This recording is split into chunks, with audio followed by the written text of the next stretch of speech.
Hello and welcome. This is Editor's Note number 89. It is. Not it 88. Absolutely is. Because I set a trap for you and you did not fall into it. I did not. I updated everything in the notes doc except for the number of the episode, and Adam cleverly, as he started, I had just said it.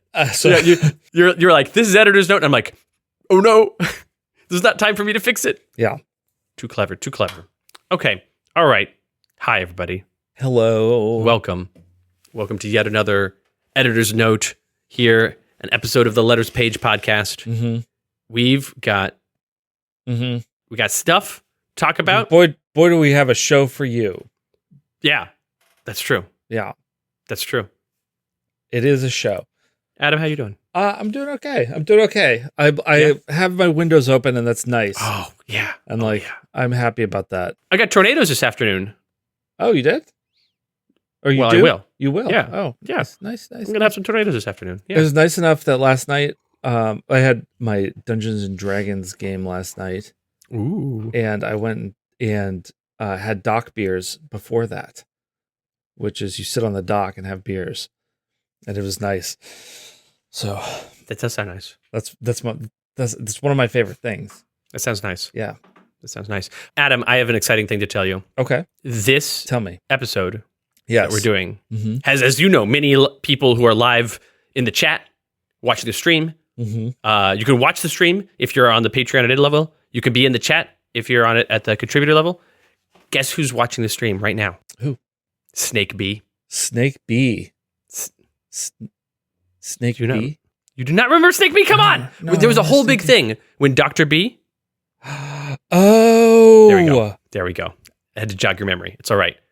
Yeah. There's so much lore for Adam. There's so much podcast lore, and I'm Yeah. struggling to keep the world lore straight. That's okay. No, it's okay. I know. This is not your role. Your role is to draw the pictures. Yeah. It's fine, and you're doing a great job. But you know Snake B. You just I had to do. remember. Okay. I completely. Yeah, I remember. Say now. hello to Snake B. I needed a jog. Hello, Snake B. There we go. Hello. Okay. I'm up to speed. Good. I'm glad. He's almost 9 now? Oh my okay, God. hold on. Oh, dust. Yeah, no kidding. Yeah, Ness has been taking pictures of Freya intermittently. I mean, she's always taking pictures of the kids, but like a couple of the recent pictures of her, like Freya is just about 9.5, Mm. and That's also wild. yeah, she just looks like grown. Like you're becoming an adult right now. Like Adult? it's crazy. It's crazy. I mean, she's like halfway to being an adult. Right, but like the transition happens over a while. So like you could see the adult features start to emerge in like the face and like yeah. It She's is solidifying into the person that she someday will be. yes. Yeah. Yeah.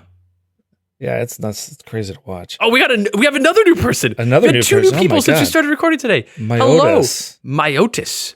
No, Myotis, Adam. Okay, it can be your Otis. I don't care to fight about it. Myotis, mine. Yeah.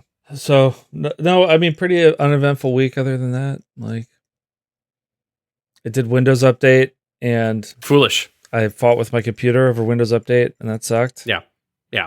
Yeah, we had a Trevor, an important thing for you to know, Trevor, who is hearing this later, Adam and I had some weird audio issues at the beginning of when we got on the call this morning, and we believe we resolved them all, but if things sound different, hopefully they don't sound different bad, because they are different. Yeah. I don't know what to tell you. It seems fine to me now, but Good. Yeah, I can hear you fine. yeah. Phoenix, that's so fast. People generate memes so quickly. Oh my God. I'm keeping scrolled up to the beginning of questions, so I'm not seeing any of this yet. I don't. Oh, I just scroll back. It's the beginning of questions. Here, I'll write it down, and then we'll be for me fine. to find it. So Because the Potstate's intern is the beginning of questions. Yeah, it's too early. It's too early. Fragreg, this is not the science editor's note. No, wrong. Fragreg has already been corrected. It's next month. Oh, okay. Yep. Okay, they're already okay. All right. So either Fragreg, submit that. You can just submit that in the form, or also make sure you Post it add there. us if you have a question. oops. Yeah. If you have Because It is my intent to only answer questions that are highlighted. Yeah, if they're not pung, Yep, we can't see them. correct. Yeah.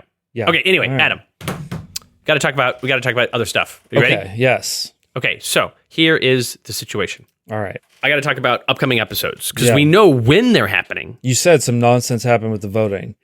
Right. So, well, not so much nonsense as this is democracy manifest. Mm-hmm. The voting in the last hour of the voting this morning, there was a flurry of activity where clearly there were camps of people attempting to make a tie happen, and they succeeded, and also camps of people attempting to further their own potential letter agendas, which Why would you some were attempt successful. to make a tie? Well, I like.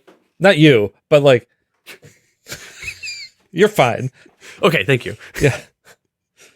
Why would you not just attempt to make a win? Like, this is just internet mischief? Is that? Well, the thing is, there were repeated chants of chaos. So I think internet mischief is a pretty good answer very for one. Twitch plays Pokemon in here. Yeah, right. But Pouch Beast, Twitch plays. Sorry, Twitch plays Pouch Beast. No, not Twitch. Spasm plays Pouch Beast. SPSM, Spasm. Yes, Spasm. Yeah. Yeah. SPSM stands for something, and that was like the internet protocol used for the streaming, but everybody just says Spasm. Yeah, it's just Spasm plays Pouch Beast. Yeah. Anyway, really got a ring to it. But anyway, so there's people trying to make various things happen, and there was amount of success. So let me tell you about what's going on.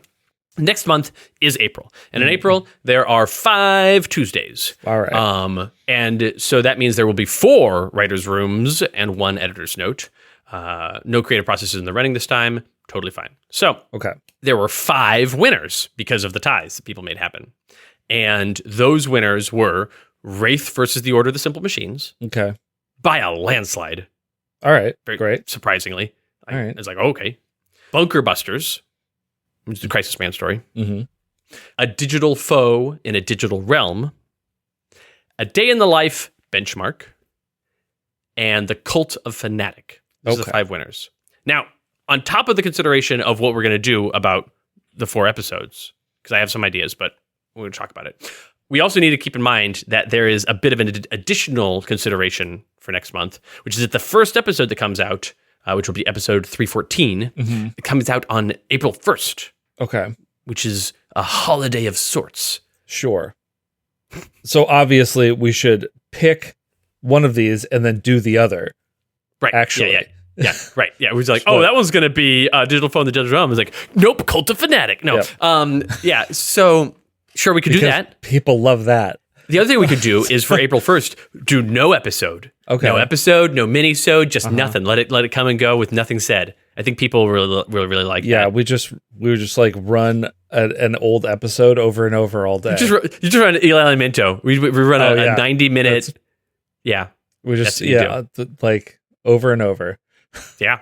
We've tricked your computer into playing it forever on loop for the day for like a 24-hour period. 24-hour loop of Eli Minto. Yeah. No getting out of it. Okay. So these are options. I don't know that's what we're doing, but they're options. Okay. So so we got these 4 episodes. So here's what I'm thinking, Adam. Mm-hmm. Is there any way with these 5 episodes that we can double up? Double up. Could combine them? Wraith and the Order of the Simple Machines have certain things can't be doubled up. Wraith and the Order of the Simple Machines is not going to take place in the Day in the Life benchmark episode. Right. So if it weren't a Day in the Life, I would say that you could double up Benchmark with the Digital Phone in the Digital Realm. Benchmark, if it were a benchmark story. Right. But because Digital it's the Day in the Life, that's specifically that's not happening there. Right. Yeah. So I think Day in the Life benchmark can't be doubled up with anything. Right. I think Bunker Busters could have some Digital Phone and Digital Realm, but I don't think so. Like I don't know that any of these double. These are like specifically non-doubleable set. Like there's certain times in which we definitely could make things double up and be like, oh, this topic, this thing. Like if we'd had a Calypso story and a Bugbear story this month, we'd be like, oh, well, we do the Calypso Bugbear story. We have one of those. Yeah, sure. Right. Yeah. But the Order of the Simple Machines is like, we're specifically not digital. Please don't talk to us about that. Right. And it's also not going to cross over with Bunker Busters nor the Cult of Fanatic. I guess you could do, okay. I guess you could do Order of Simple Machines and Cult of Fanatic in the same episode to be like dueling cults. You have Cult of Fanatic and Cult of Machines. I don't. That's a messy issue. That's a messy issue, and it seems like you have to establish both of those things fully before you do them together. Yeah. It's just like a peanut butter and jelly. You have to taste the peanut butter first, and you have to taste the jelly first by themselves. Oh! I see what you're saying. Before you put them together. There's wild claims about peanut butter and jelly happening here. I don't know that I believe your peanut butter and jelly lore. No, you have to eat a spoonful of each initially, so that you know. Yeah. Okay. Oh, somebody in the chat said just double up one with the editor's note. You don't want me to do that. The editor's note is editor's note number 90. It's the science one that you all asked for. You know what? Good point. We'll cancel the science editor's note and just do 5 writers' rooms next month. Yeah, that's not what you want either. That's not what you want. Don't come at me. Okay, so I think we just bounce one. Yeah. I don't like the thing where we bounce one to being a guaranteed on the next month because that... No, they played this game that is like manufacture ties, and so like I don't think that you're rewarded for that. I'm sorry, guys. So in that case, the 2 lowest that were ties, Adam, was Day in the Life Benchmark and Cult of Fanatic, and I think there's no contest. Yeah, I think Cult of Fanatic is going. That's correct. Yeah, Day in the Life Benchmark is much more useful to us. We've talked about Fanatic more recently than Benchmark, and so Cult of the Fanatic will go back into the voting for future purposes. Nobody even has to submit it. It's already going to be in the voting probably for next month. If you really want it, we'll see. But when you get it, I figured we should at least, since they spent so much time and effort on voting shenanigans, we should at least acknowledge it. I'll acknowledge even if ultimately we slap it down. Yeah, but like I'm not going to. All right, then I'm going to put these in vote order into the episode order. Actually, real quick before we do that. The other consideration, looking at these 4 episodes, is there one that best lends itself to an April Fool's episode? Because I think there might be, actually. Maybe the third one, maybe. Yeah, I think you could do the third one with... I was going to write it on the whiteboard. That's not the way to do it. No, you can't. I know what you're thinking. That's a maybe. That? I don't really feel like any of these is specifically an April Fool's episode. I don't think it's specifically an April Fool's episode. And I don't care to manufacture it that way either. So I'd rather just do the story, and if we do an April Fool's Day thing, so be it. But I'm going to do that one because Adam, when in the month do you want to do the challenging task of drawing the cover of Day in the Life Benchmark? Do you care? No, it's going to be just as difficult at any point in the month. Okay, I didn't know if you were like, oh, next month I'm busy with XYZ, and so I really would like to. Nope, it's a waking nightmare that I've had for years since I did the first Day in the Life one. And you're like, oh no, there's a benchmark one. Yeah. Oh God. Hopefully that day will never come. Well, don't worry. I am going to make it so that day you have as much time as you want to anticipate it. Really stretch it out. Really extend the torment. All right. Upcoming schedule for April starts with Tuesday, April 1st, episode 314, A Writer's Room about a digital foe in a digital realm. Tuesday, April 8th, episode 315, Writer's Room Bunker Busters. And we move on to April 15th, episode 316, Writer's Room, Wraith versus the Order of the Simple Machines. Tuesday, April 22nd. That's what 22th. I'm sorry. That's 22th. That's correct. Episode April 22th is editor's note number 90, the science editor's note. Yes, that's right. Write in your science letters to us. I will caution you. I will warn you not to necessarily write in science questions to us. You can, and we will answer them, and you will be unhappy, but we'll do our best. It's mostly about how we're wrong about science. This is your chance to. This is a letter calling us to task on our science inaccuracies, of which there are so many. Yeah, please, actually, us for that. Yep. I'd like to know so that I can willfully defy it. Yeah. And then finally, we'll wrap up the month of April with Tuesday, April 29th, episode 317 of Writer's Room, A Day in the Life Benchmark. All right. The easiest cover of the year. All right, Adam, more things for you to know. Yes. The other important thing for you to know is going to happen in the next section. So let's cue the transition music. Christopher and Adam reading letters to you. Christopher and Adam. All right. Adam, now that we're at the letter section, I can tell you about the letters conceit for the day. You know, sometimes we have various conceits. Yeah, sometimes. And like every so often, Yeah, we'll do themes, or people will write in particular things and we kind of run with it. Since the beginning of the year, Adam, Yes. a particular person who we've heard from before on this podcast has written us quite a few very dense letters. All right. And the first, I want to say 4 of them came in rapid fire, all within a couple of days. And they were all over the place to the point that I'm like, oh, these are for editor's notes, but they'll take up a lot of space. So I'll just wait and do them later at an editor's note. And by the time that editor's note rolled around, there were several of them. So I'm like, all right, these are all now just getting collected into one editor's note. And this is that editor's note. Okay. So this is 2.5 months, really 2 months and 1 week worth of Smart Thinker letters. Great. So this is a whole Smart Thinker episode. That's correct. All right. No dumb thinkers allowed. That's right. Only Smart Thinkers. Yep. We do have a couple of wrap-up letters at the end of the episode, not from Smart Thinker, as palate cleanser / it's a reminder of today's holiday. Do you know what today's holiday is, Adam? Oh, it's Pi Day. That's right. Yeah. Yeah. That's right. It's also St. Louis Day. Oh, okay. Why would they do that on the same day as Pi Day? Well, it's not 314 is the main St. Louis area code. Oh. Or not area code. Dialing. Yeah. What's the area code? You were right. area code? Yeah. Yeah. No, you're right. I second guessed myself. Yeah. I was thinking zip code. And I was Yeah, like, but you wait, were I right. said it wrong. Like, no, I didn't. I was right. Yeah. Should have stuck to my guns. Should never reconsider anything I've ever said or done. Right. That's the lesson to take away here. Anyway, okay. So yeah, we'll do that at the end. But first, St. Louis should be a lot more focused on pie. you're not wrong. That's, What shouldn't? I mean, yeah, nothing. Everything should be, but pie is the best dessert Pie is the best dessert. of all the desserts. What's the best pie? Ah, boy. So that's Right. yeah. It's tough. It's tough, and it depends on the day. Stop. All right. People ask us about this. Okay, we'll get to it. I'm Yeah, jumping- we'll get I'm to the jumping- important stuff later. Yes, right. We got to do all the Smart Thinker lore questions, which are very deep and well considered, before we get to the frivolous pie questions. Okay. First letter today comes from, you guessed it, Smart Thinker. All right. And we hit the ground running. Are you ready? Yes.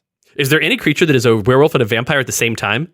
Is that the direction you're taking the interactions between the Court of Blood and Apex? No. So the to answer the second part, the Court of Blood and Apex stuff is werewolves controlled by the magic done by being subject to yeah. They're leashed by vampires. That's right, blood leashed, Yeah. if you will. A creature that is a werewolf and a vampire at the same time? I don't think so. I don't think so either. I don't think that there's. I don't want to rule such a thing out. Yeah. For like later creation, but Right. as of now, we don't have such a thing that Right. exists. So Adam, here's we're if we are this considerate of every question, Yeah. this will be the longest editor's note. Okay. We're gonna give you. So here's because looking at these are like bullet point questions, right? Mm-hmm. The person reading the letter will read the question. Okay. The other person will answer the question. Okay. And then if there needs to be conversation, we'll do conversation. But Okay. some of these things, All we right. just knock right Okay. out. Go for it. Let's go. Here we go. Yeah. How much does Wager Master pay his wagelings? Minimum wage. You mentioned in your episode 158 with Harpy and the Blood Countess that vampires form when a mortal combines themselves with blood magic. Could a person become a dryad by combining themselves with nature magic? I'd say why not. Yep, hypothetically speaking. Hypothetically, yeah. Count Barzak and Blood Countess Bathory seem to have similar methods. Have there ever been interactions between them? I don't think so. Not that we've seen. I don't think. Yeah, I wouldn't be surprised if there's interactions between Blood Countess Bathory and Count Barzak, but I wouldn't say they have similar methods. No. Like they're both willing to use evil magics, but that list is I think not they're short. too big of personalities to share a story also. Like, kind of. maybe. Yeah. Does Zhulong fear Citizen Dawn after she beat him in Cosmic Contest? If he doesn't fear her, is he at least wary of her? Wary, yes. Yeah, I would say. Yeah. Fear, no, wary, yes. Yeah. If Baron Bleed were to die, and had he not killed Legacy, what would his ghost be like having so much unfinished business? What if Mortograd were destroyed and Legacy still wasn't dead? Would his ghost be even worse then? Yeah, just the worst ghost. Yeah. Yeah. A ghost is just out there in space grabbing at the moon going, come on, Yeah. come on. So on the other side, just slowly pushing it and successfully pushing it an inch every Point- like Million 50 years? years. Oh, wow. yeah. No, that's very successful. It's very successful. He's very good Yeah. at it as a ghost. as a ghost. An inch every 50 years. I mean, anybody. That's really impressive. He's more successful as a ghost than he was in life. Rough. You mentioned that Grand Warlord Voss gene-bound a portal fiend. Is that portal fiend still in the realm of Discord? Did Voss bring it with him into our reality? Did he kill it when he had no more use for it? Was that the dead portal fiend that Baron Blade found? I think that he did not bring it into our reality. I don't think, right? Okay. I don't think he killed it though either. So I think it's still in there. Oh, you think it's still out there? Is it in the realm of Discord still? I think maybe. Okay. All right. Yeah. It's not the dead one that Baron It's not Blade the dead found, one. for No, sure. that was just a normal regular portal fiend that Baron Blade found. Sometimes they just die. Creatures die. What? I hate to tell you this, but I'm so mad about this. Dude. all right. Okay. Okay. Anyway. It stands to reason that if blood countess were to be thrown into the sun, and then the radiation from the core of the sun would break her into many small bits and scatter them in any directions, this would probably severely hamper any potential regeneration, effectively killing her, but not actually. So if this were to happen, would she still be conscious throughout the billion-year process? Okay. No, you would kill her by throwing her into the sun. Yes. and even if she were like, if we've talked about before that blood countess can like regrow from very, very little blood countess left over. Yeah. But she's not necessarily conscious in that time. If there's just a puddle of goo that will someday regrow back to being blood countess, that puddle of goo is not conscious. I think that she doesn't have consciousness until like her brain regrows, probably. Yeah, right. Like, yeah. She has to have enough brain power to create the illusion of self that we all have. yeah. Is there a singular entity of patience that Wager Master has interacted with? Does Wager Master consider this entity a killjoy because it never gives rise to his provocations? I don't think so. I don't think that. I'm just saying yes. Okay, sure. Yeah. All right. Yeah. Thank you for It's potentially out there. answering these questions. Whatever. Right. It's out there. It's Major Masters interacted with it. Like, singular entity of patience is dumb. Great. Done. Great. Okay. Thank you for potentially answering these questions. I prepare for more in the future. Okay. I have a letter from Smart Thinker. Here we go. Oh, hello again, Letters Page creators, and welcome to part 2 of the most disparate letter you've ever received. This letter is brought to you from the spaced outerverse, where the whole universe is full of portals and everyone's constantly being sent everywhere, even to other realities. No, really, and to prove it, here are some questions about things we couldn't possibly know otherwise. I like that the first letter had no preamble, just went right into a Vampires Werewolves question. Yeah. And then this one, okay, a shtick. It's emerging. We're going to see the evolution of Smart Thinker over the last 3 months. Okay. It makes sense that the heat from the sun while the heat from the sun would not kill Ra, but if he actually went to the core, the radiation would be enough to destroy him as he disintegrated into atoms. This is not a question? That's not a question. Yeah. Okay. Have you ever considered? I do agree that it makes sense that while the heat of the sun would not kill Ra, but if he went into the core, the radiation would be enough to destroy him as he disintegrated into atoms. Concur. Yeah. Okay. Have you ever considered having a villain that could suppress Ra's immunity to fire, causing him to actually feel the burning heat of his flames? Yes. When Dark Visionary is killing off all of Visionary's supporting cast, why does she not go after Raymond Mantei? He's too paranoid. Does Wagermaster ever figure out the fake horse's involvement with his streak as a leprechaun? If he found out, what would he do? Yes, he finds out, and he's like, cool. I'm down. How does Xulong feel about the Fey Court? Was he ever involved with them, or has he kept cautiously aware of their power? Definitely aware of them, right? Like, yeah. Xulong knows about the Fey Court and goes, there's a ton of power there. It's not reliable or worthwhile power to interact with, because even though you could get lots of power from there, you do it at the cost of sanity. Mm-hmm. So nah. Could Rambler become a virtuoso of the void like Argent Adept? No. He's not musically magical or magically musical. He is magical and also musical and plays guitar. I could see there being a desperation. Yeah. I could see an alternate. I could see like, ooh, what if? Yeah. But like that. Yeah. Is Xulong the student of an ancient Atlantean spellcaster that is one of the 12? Yes. Have you considered an environment that is one that had a villain that had mastered it, like Mordengrad is for Baron Blade or Xulong's Temple is for Xulong? How about that mechanically make a villain stronger in the Sentinel Comics RPG or the card game? We have considered environments like that, such as Mordengrad and the Temple of Xulong. Yeah. And they do make The villain. Yeah, they Yes. do that. Yeah. Omnitron 4 does the same thing. Yeah, We have considered that. that exact thing. Yep. Yeah. Right. Could Khan absorb the chronal energy from around Grace Charles to stop her problem of being frozen in time in the bubble around her in the RPG era? In other words, is she a viable source of chronal energy? Viable source, I don't know, but That's a maybe. That's a maybe. Yeah, that's yeah. What is Akash Buddha like in the Visionary's home reality? Sorry, I forgot how to spell her name. That's okay. Sorry. Yeah. Akash Buddha and Visionaries from Reality. Akash Buddha is suppressed by the damage to the world in that reality. Yeah. Yeah. How do you like these questions? Because I still got dozens of them. I'm off to end up who knows where. Oh, yeah. Well, That's great. That's great. Great. Yeah. Adam, I've got another letter here from Smart Thinker, Great. who writes, "Hello, you lazy slugabouts, Wow. the letters page creators." Jeez. All right. Just coming at us. This is the Newsiverse, where news is always breaking and we don't tolerate a single delay. You better answer these questions or I'll kick your butts out of this building so fast you'll wind up in front of the back door. Okay. Are there flesh children in Mordengrad? Yeah. Has Knife ever been to the Extremiverse? Yes. Does Soothsayer Carmichael have an apprentice? Like maybe a bright-eyed hopeful who's constantly amazed at everything? No.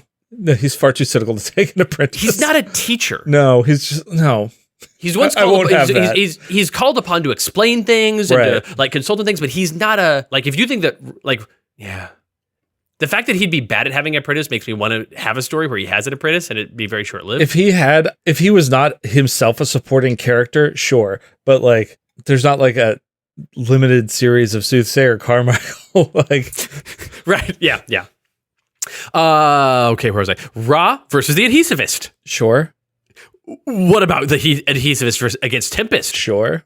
Is his glue insulated? If so, this is an easy Adhesivist win. Oh yeah, absolutely it is. Yeah, his glue is insulated, but I don't know that it makes it an easy Adhesivist win. Tempest is still... I don't think it makes it easy. No, and like Tempest has like I think easier win against Ra than Tempest. Ra's kind of a one-trick pony, and Adhesivist could go like, okay, I'm going to make my asbestos glue. Asbestos glue. I'm going to glue you up as best as I can. Yeah, and then but Tempest has a lot of different tricks. Yeah, and is much more nuanced. Yeah, and so like hard to prepare for everything that Tempest can throw at you, but I'm like, Yeah. Do types of magic have opposites that can counter each other, like Discordian and Nature Magic, for instance? No. There's not such a clean Pokemon of Pouch Beast's damage structure. Sorry. That's right. Yeah. Is the Throne of Eternus equal in power to Gloomweaver? No. Not equal. No. Not equal. No, Yeah. I think the Throne of Eternus is much more powerful than Gloomweaver, actually. Really? The throne is? Yes. And the realm? Really? Because the throne channels the power of the realm. Yeah, no, I get you. None of the princes equal. I think it's not. The thing is, this is the power scaling problem. Sure. The power scaling problem Okay. of measuring power. I don't think it's to say, oh, well, Gloomweaver has a power of 9 and the throne has a power of 10. I think they're differently powers in ways that you can say they're definitely not equal, but also like there's certain things that Gloomweaver is going to be better at than a chair. And then sure, but like, okay, the more reason I potential think power. this though is that I think that Eternus is much closer in power to a singular entity than it is to Gloomweaver. Yeah, sure. So I agree. like I think that's But I don't think the throne of Eternus has all the power of the realm of Eternus, because the realm of Eternus is like, oh yeah, and here's the power you get for the throne, but obviously not enough to like touch me. okay. All right. Okay. Yeah. All right. I'll give you that. So I think they're both incredibly powerful, but not equal. But also, Yeah. Okay. we know that in the Final Wasteland timeline, Clone Ranger was awakened by Khan, sending Jim back through time. Mm-hmm. When Jim reversed the destruction of Rook City, did that awaken Clone Ranger in this timeline? Time will tell. No, because Clone Ranger at that point isn't in this. Is it in this time? It has to be. Well, yeah, but it's just dormant. Yeah. But And okay. so like, Okay. All right. Yeah. All right. Okay. You revealed in episode 193, Oni Mr. Fixer. Oh, that's the name of the episode. That Graham Pike's immortality is failing, and that he seeks steps to prolong it from Julong in about 50 years. Okay. Is there any other sense of desperation, not desperation, just desperation, regular style, that we get from him in the meanwhile? I don't think he has an air of. Oh, sorry, guys. This is yours. This is your role. Yeah, I mean, I was going to say the same thing. I don't think he has an air of desperation. He keeps it buttoned up regardless. Yeah. But like, even if on the inside he's like, "Oh no." Yeah, but I mean, he is constantly taking actions to try and find different ways of lengthening his life. Yes. Galactra against the Grey. I need to hear this story now. No, I won't tell it to you now. Who built Khan? Who did build Khan? We've answered this. It was Unity and Mr. Fixer, right? Yeah. Together. And Omnitron X. I don't remember fully. I remember Unity was involved. Mr. Fixer was involved. Unity's involved. Mr. Fixer's involved. Yeah. I think we also had Arch and Adept involved. Really? Yeah, for like consciousness transfer, magic brain stuff. Okay. Yeah. Samantha in the chat gets it. Yeah. Okay. Yeah. All right, you bums. That's it for now. You best believe I'll be back with more questions. Wow. All right. Wow. My last letter of this section is from Smart. Yeah, and then we'll go to the chat for a little bit. Yeah. Hello, Letters page creators from the Bloodsworn verse, where economy is our fights. Our listeners had a few questions for you, and here they are. Could a group of singular entities force a different one to undo the sandwich bag? No. Yes. Oh. It's my turn to answer. Oh, okay. Sorry. Could a group of singular entities force a different one to undo the sandwich bag? I don't know about force a different one, but could a group of singular entities undo the sandwich bag? Yes. Maybe, but like they don't want the sandwich bag anyway, and it's there. Like, what do you mean they don't want it? It's there. That's a very straight. I'm very confused about what you mean. The sandwich bag is there. Yeah. And the singular entities know that it's not good that it's there. Right. And they don't undo it. It's true. So I think that it's not lack of will, it's lack of ability to. I don't think it's complete lack of ability. I think if a bunch of singular entities work together, they could undo the sandwich bags because singular entity power is through the freaking roof. Sure. But I do think there's an amount of, we don't change things like that. They don't. Okay. Interesting. I think if it were a casual thing for them to be like, what is this sandwich bag? Throw it away. They would do so. I think it is much more notable than that, and it would take an amount of sacrifice because when like Voss made the sandwich bag, he expended singular entity power to do so. He didn't just utilize the power. He spent it, and that power is gone. Right. That's why I think it's stronger than any given singular entity. But no, I think a singular entity could sacrifice themselves to remove it in a similar way. Oh, so they'd have to die to do it. Yeah. Or something like that. So like in the question of like force a different one, I think if a bunch of singular entities sacrificed a singular entity on the stone table of the sandwich bag, they could crack it. But that also doesn't seem like a thing they would do. Okay. Is General Armstrong dead, or does Dr. Demikov have him locked up somewhere? Neither of those things. Has Absolute Zero ever iced up the whole plague rat? Yeah. That's where it came from. Yeah. Yeah. That's right. Does Hool know about the two Wager Masters? Yes. Why does Hatch hate Parse? He doesn't.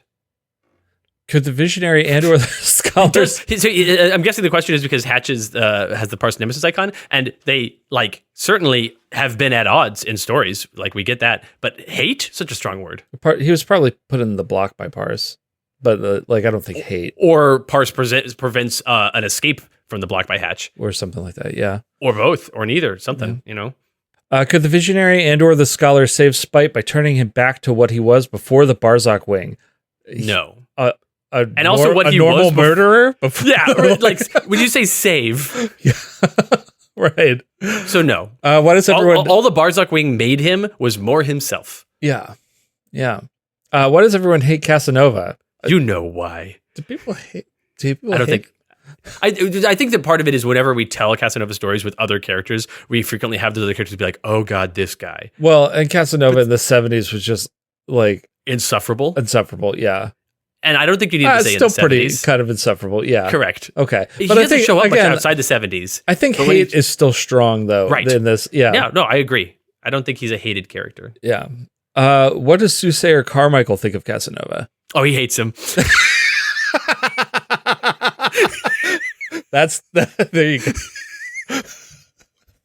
I'm so glad I set that joke up so well. So beautiful. Yeah. Proletariat against Dinah Dozen. Go. I want to hear the story now. Okay. All right. Would the Grey destroy everything that Haka is? No, because Haka's power is not built on his heart or his caring or his hope. Those things are so strong about him, but that's not like the source of his power isn't friendship, you know? Right. So it wouldn't destroy everything he is, but it would undo the man we know him to be. Our listeners, thank you for any answers you provide. Many brawls will be fought for these answers. Peace out and see you next time. Great. To the chat we go. Like that was a lot of questions, but I think we moved through it. That we was got good. through 'em. Yeah, I think so. Yeah. I think it's good. what? Adam, Mhm. the first chat letter I have today is from Apostate's intern who says, can't be in the chat much, hi, but I promise to convey a couple questions from Moritz Linden. Okay, so we've got some Moritz letters as transmitted by Through- Apostate's intern. So we have Apostate's two questions here. Okay. I will read the first one, you'll read the second one? Sure. Yeah. Yeah. Or I Yeah. can do it both if you want. No, we'll do. Okay, we'll split them up. We'll split them up. Okay, so the first question from Moritz, as transmitted by Apostate's intern, Yeah. is regardless if the cupcake hour is a joke or canon, there are probably things that Ra does for fun besides fighting, burning, and fanatic. What are things that he enjoys in the modern world that Blake Washington Jr. lets him do? Okay, so the cupcake hour is not canon. There is not an hour of each day where Ra gets to eat cupcakes. No, that's obviously a joke. But It's the pie hour. right. That's the actual pie is a superior thing. I don't know that there are things Ra does for fun. Like, Yeah. I could see an issue where you like explore this where Blake Washington Jr. is like, what do you want? He's like, you know, I come out for fighting, for conquest, and he's like, what do you want to do though? Do you want to like come out and experience the opera? Like we could go do it. We could go do a thing that Blake Washington Jr. would do, and I would give you some time as Ra doing the thing. And I think that we keep getting into like, nah, dog, these things Yeah. aren't for me. right. Yeah, I think that the juxtaposition of Blake Washington being very human guy and like enjoying a things and And a upbeat cultured person. Yeah. Like, is yeah. and Ra being like, no, I am this one thing and this is what I do and it's so important to me that it consumes every thought that I have. Right, which is why when we get Raw and Fanatic stuff, it's like, oh ho, now we're like, Fanatic is the thing that is the, oh, this breaks the mold. This is different. Right. It's the Fanatic hour. Yes. Raw gets 1 hour a day to spend time with Fanatic. Yeah. 1 hour. 1 hour. Use it well. We know about the critically acclaimed Mangrove arc by Guy Hampton, but has there also been a less welcome Mangrove arc written by the metaverse equivalent of R.L. Stine? I know what you're talking about. Maybe, because do you know that R.L. Stein wrote Man-Thing for a while recently? Oh, recently? No, Yeah. I didn't know that. When was this? This was R.L. Stein writes Man-Thing. Man-Thing? Not Swamp Yeah, Thing. and Man-Thing. Man-Thing. Okay.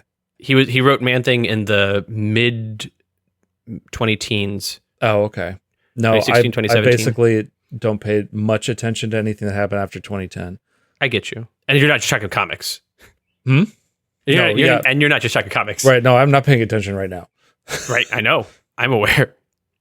But yeah, apparently R.L. Stein wrote Man-Thing and it was just real hacky, That's Stale. unsurprising. lifeless. Right. I mean, Yeah. Goosebumps are for kids. And Yeah, and they're formulaic and there's like 400 or something of them they're for a reason. Yeah, right. Like, yeah.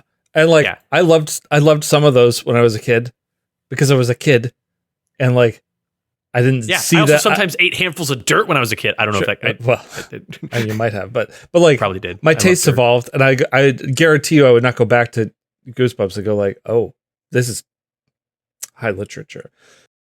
Well, you know, on our other podcast, the Bumps page. The Bumps page? The Bumps page. Oh. Look, man, I didn't have a lot of time on that one. Okay. It shows.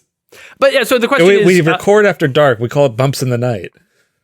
damn it, that's way better. That's we read a Goosebumps book. Sorry, the elevator is out of order. Oh, okay. Okay. Okay. Yeah, so the question is there a... Maybe? I don't think so. I don't think we have a specific... No, I don't. I've got a letter here from Sir Teenly Nickel Plated. Okay. I have a letter from John T. Who writes, having just listened to the Prime Wardens versus the Court of Blood, I have a follow-up question about what exactly blood magic does. Oh, great. Well, good news. We can tell you everything about how exactly all parts of magic precisely work in a repeatable way. Yes. No problem. We're here to help. I know that it's classified as its own branch of magical power, but up till now it seems that blood magic primarily is used to affect self and affect others. But now we hear that blood Countess Bathory can hemoglobally travel through concentrated pools of blood. Yeah. This felt like a significant upgrade that takes blood magic from a common spellcasting practice tier up into the realm of the major players. I don't think that there's tiers of magic. No. I also don't think that it's just any pool of blood. It's not like, oh, there's been a murder over there and there's blood, and I can go through it. She just comes up. It has to be a constructed pool of blood that is magically made into this thing. You do a ritual to make it into the blood pool type thing that we see in the Court of Blood. Which is why they have to go and build one and fill it with blood. For the blood transit. Yeah. Yeah. Also, while there aren't tiers of types of magic, there certainly are tiers of magic users, and she is the best at blood magic. Yeah, there's no one better at blood magic than her. Yeah. Is this expression of magical power more about the user's grasp of their branch of magic, or are some branches of magic more likely to achieve such a feat? Now, I think it is case-by-case basis is the closest way to talk about it. Looking at the type of magic used and the level of difficulty of traveling between places using magic, how many of the following villains and heroes could just schwam, vorp, schlorp, or otherwise sound effect their way to another location across the globe? All right, so I'm going to name a person who uses magic, Adam, and you're going to say yes or no, or we can about it, whether they could use magic to just vorp from one place to another. Okay. I was going to say to the same degree that Blood Countess can, or just at all. We can flip about it if we need to. Okay. We can drip if need be. Okay, here we go. Go for it, yeah. Kismet. No. The Scholar. No. Guise. No. Darkstrife. Nope. Maybe. I don't think Darkstrife could just vorp to another place. Not just vorp, but I think that Darkstrife could do ritual using a lot of eternal power pulled from Painstrake to do a step through the Eternus to go somewhere else. Right, he could step through Eternus and pop out somewhere else. Yes, but that I don't think that's. I think it requires way too much effort to be a Schwamvorp or Schloop. Okay. Yeah. Okay. I agree with that. I agree with that distinction. I also think that it could be a thing where with some regularity, he and Painstaker are like, okay, well, we can do the thing to get to where we're going by going through Eternus. And then they do so. And then they're like, we're stuck here. We're stuck. Somebody was waiting for us. Yeah. And So it's dangerous to do also. Yeah. Aeon Girl. She probably could. Yeah, she probably could. Yeah. Morrigan. Yes. Definitely. Yeah. Newt. That's a maybe. She's that's a sky. Maybe because she's a sky. Yeah, she's that's a maybe. That's a maybe. Yeah. Zhulong. Yes. Yeah. The Seer. Same answer for Darkstrife. Yeah, that it could do it as a big, complicated ritual. Yes. Yeah. Stygian. I think maybe ritual, but he's a way lower tier magic user. Yeah.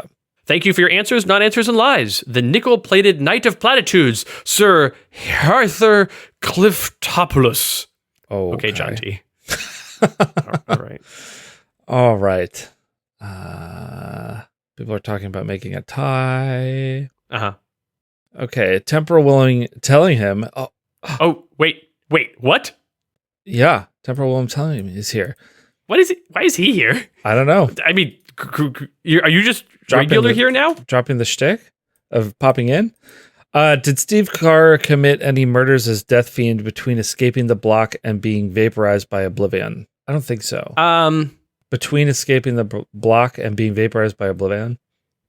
So was a member of the Ennead ever Steve Carr's Set, if you don't recall? Did Set ever take the Death Fiend name? No, I don't think so. No, Set never took the Death Fiend name. Okay, I was like, wait a minute, okay, I was a little confused by all that. Yeah, no, it's okay. I got you. Yeah, I'm here to remind you who Snake Bee is. I'm gonna say no. I'm here to remind you who Steve Carr is. Yeah. No, Steve Carr was never Death Fiend. There we go. Yeah. Bart KF has some questions for us, Adam. Mm-hmm. What made Visionary bald? Elaborates. Yeah. Okay. Yeah. So okay. I was gonna let you ask the rest of this because it's all about that. Oh, okay. Yeah. Was she born bald or did she have hair as a child? It's my understanding the procedure that altered her to give her powers was done while she was in the womb. If that procedure made her bald, then shouldn't the dreamer or muse be bald as well since she was already born when the visionary retrieved her from Project Cocoon? Okay, so, right. The lab where Visionary was made, the stuff that happened to Dreamer/Muse, to Vanessa Long in this reality, is different. She was grabbed by Project Cocoon. Yeah. But Project Cocoon in this reality, very different than the incredibly government-funded we're making super soldiers thing that happened to Visionary. So when Visionary showed up in this reality, she's like, oh, things are way different here. Check it on Vanessa Long. Things seem fine. Okay, great. No big deal. And then Project Cocoon grabs her and does stuff, and the Visionary's like, oh no. Even though things are different, it's still happening. Different but same. Right. Yeah. I think she did have hair as a child, though, and that, You think Visionary did? Yes, I think so. I don't think so. You I don't? think she's born bald. I think she's born bald and never had hair. You think she never had hair? Never had hair. Okay, all right. Because I thought repeated use of the powers basically did it, but I don't think so. I think that she because so much was done to her in utero. Yeah, but it didn't stop being done. And I feel like if you're showing a progression of if you ever show the origin of what she was like being born and then growing up, then you want to see a little bit of transformation over that. And they're still experimenting on her after she's born also. Yeah, but also having her being a bald, creepy 4-year-old. I think she's probably bald by 4. Okay. Yeah. You think that she has hair for maybe a couple of years? Yeah. I think she has real wispy and it just never comes in and it goes. Yeah. Okay, she had some wispy hairs. Sure, I'm okay with that. Okay. I'll bow to you in that art note. I think it's worthwhile. Okay. I have a letter from Dear Divine Majesty Faust, who writes, hello, Christopher and Adam. It is I, representative of the Court of Blood, here again. Here with a question for you. This post-Blood Moon, which I watched last night. Oh, yeah? How was that? It was cool. Yeah. Did you get blood powers? No.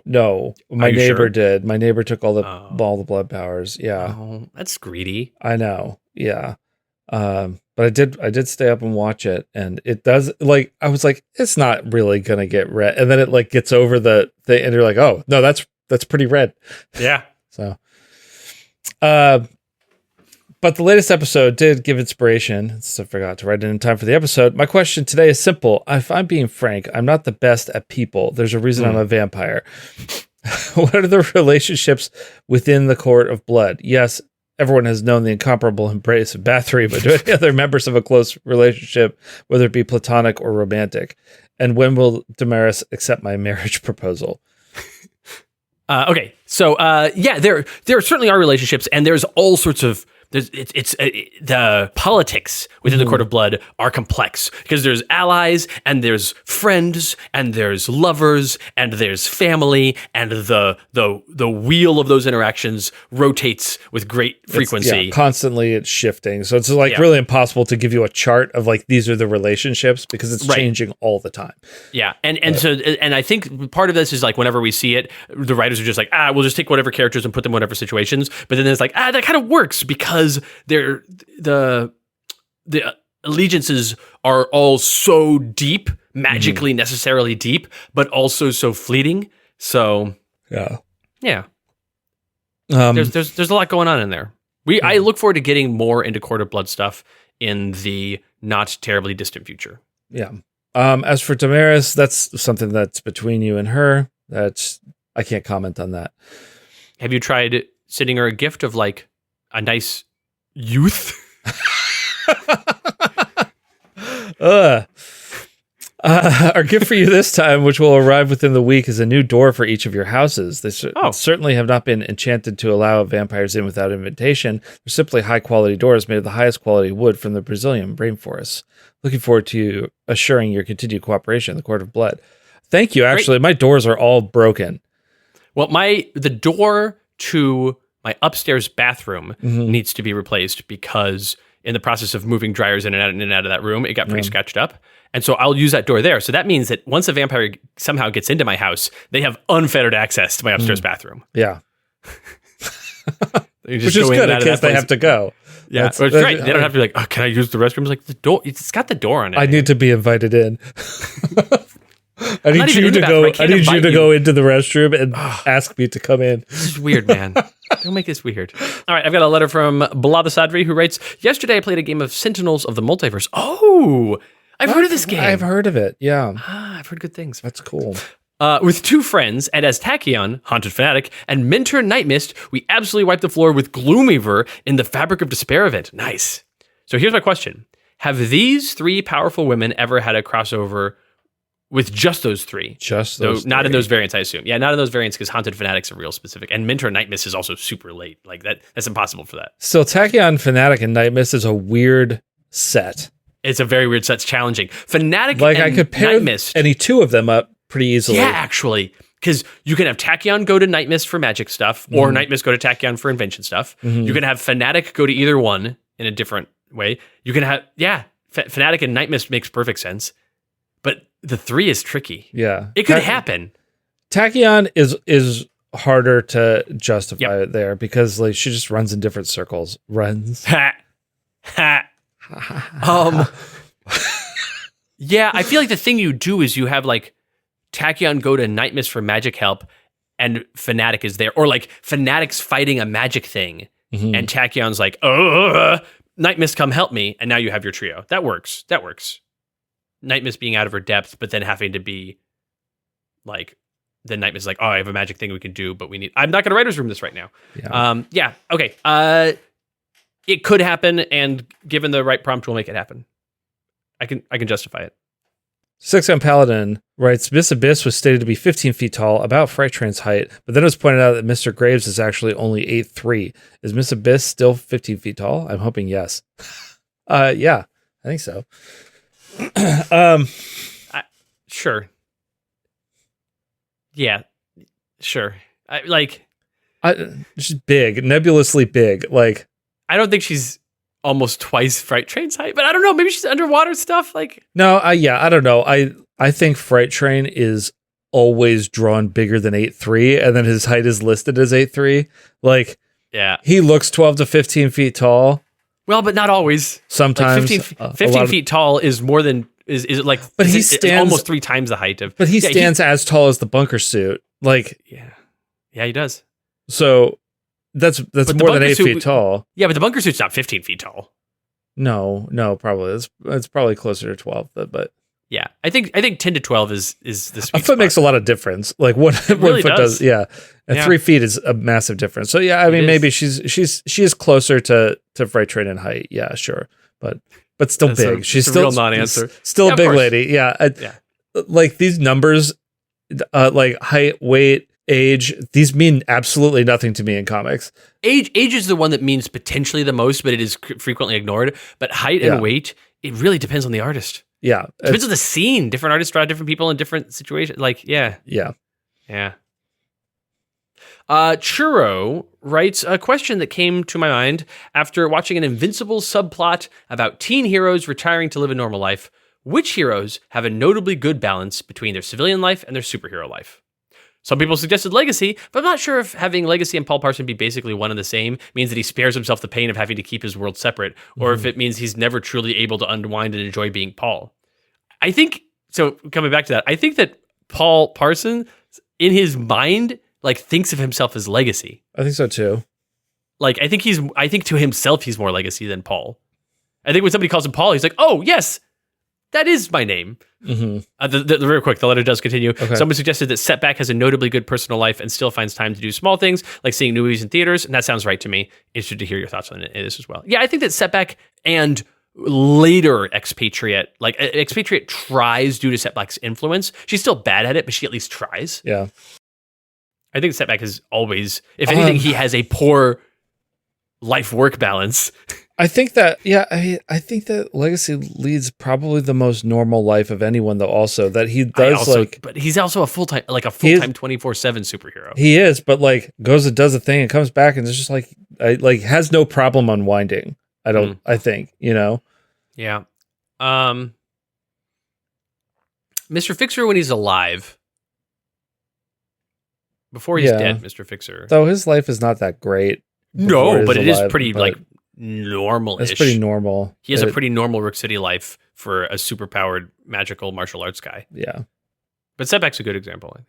John T. Loose Leaf writes, in the most recent Raw God of the Sun episode, you briefly mentioned the attempts made by writers in the early 70s to introduce a new spin and take on how Ra was portrayed, including a poemic transformation sequence, headed dialogue, perhaps alternate relationships and love interests to emphasize the interaction between Dr. Blake Washington Jr. and Ra.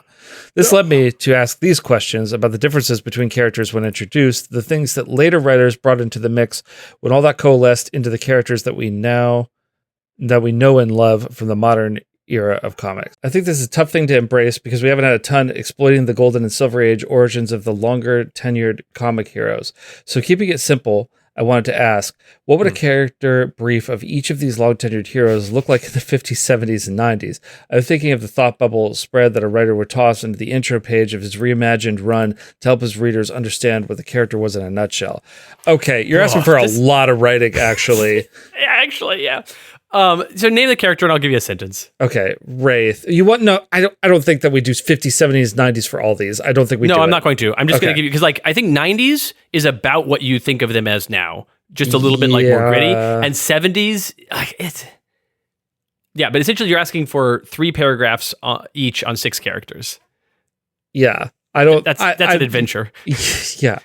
You'll get a sentence from each of these. So. Yeah, but I'm just giving you So Wraith, like in the 50s, Wraith is, it's always have to balance business life or personal life or school life or whatever it is in that era with crime fighting, uses stealth and gadgets to fight crime, is like crime is more powerful than she is, but she is committed to making it happen. Like that's the character.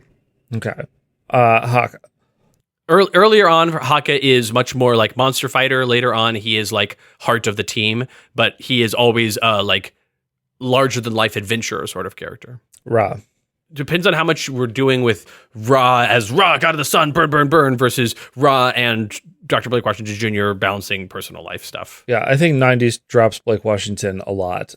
Yeah, and then I think that Blake Washington comes back in like the aughts Yeah. and teens as an important character before the end of the character. Yeah. But whereas the 70s and even 50s is going to be pulpier Blake Washington Jr. stuff, and Ra is there as like a weapon that Blake Washington Jr. uses. Yeah. So, Scholar. Ugh. Boy, Scholar changes way too much to like go through every iteration. Like And a lot. Yeah. Scholar is a magic. He's a magic detective early on. He Detective started is as not even like the right word. bumbling investigator, kind of like kind of like Charlie Chan-esque.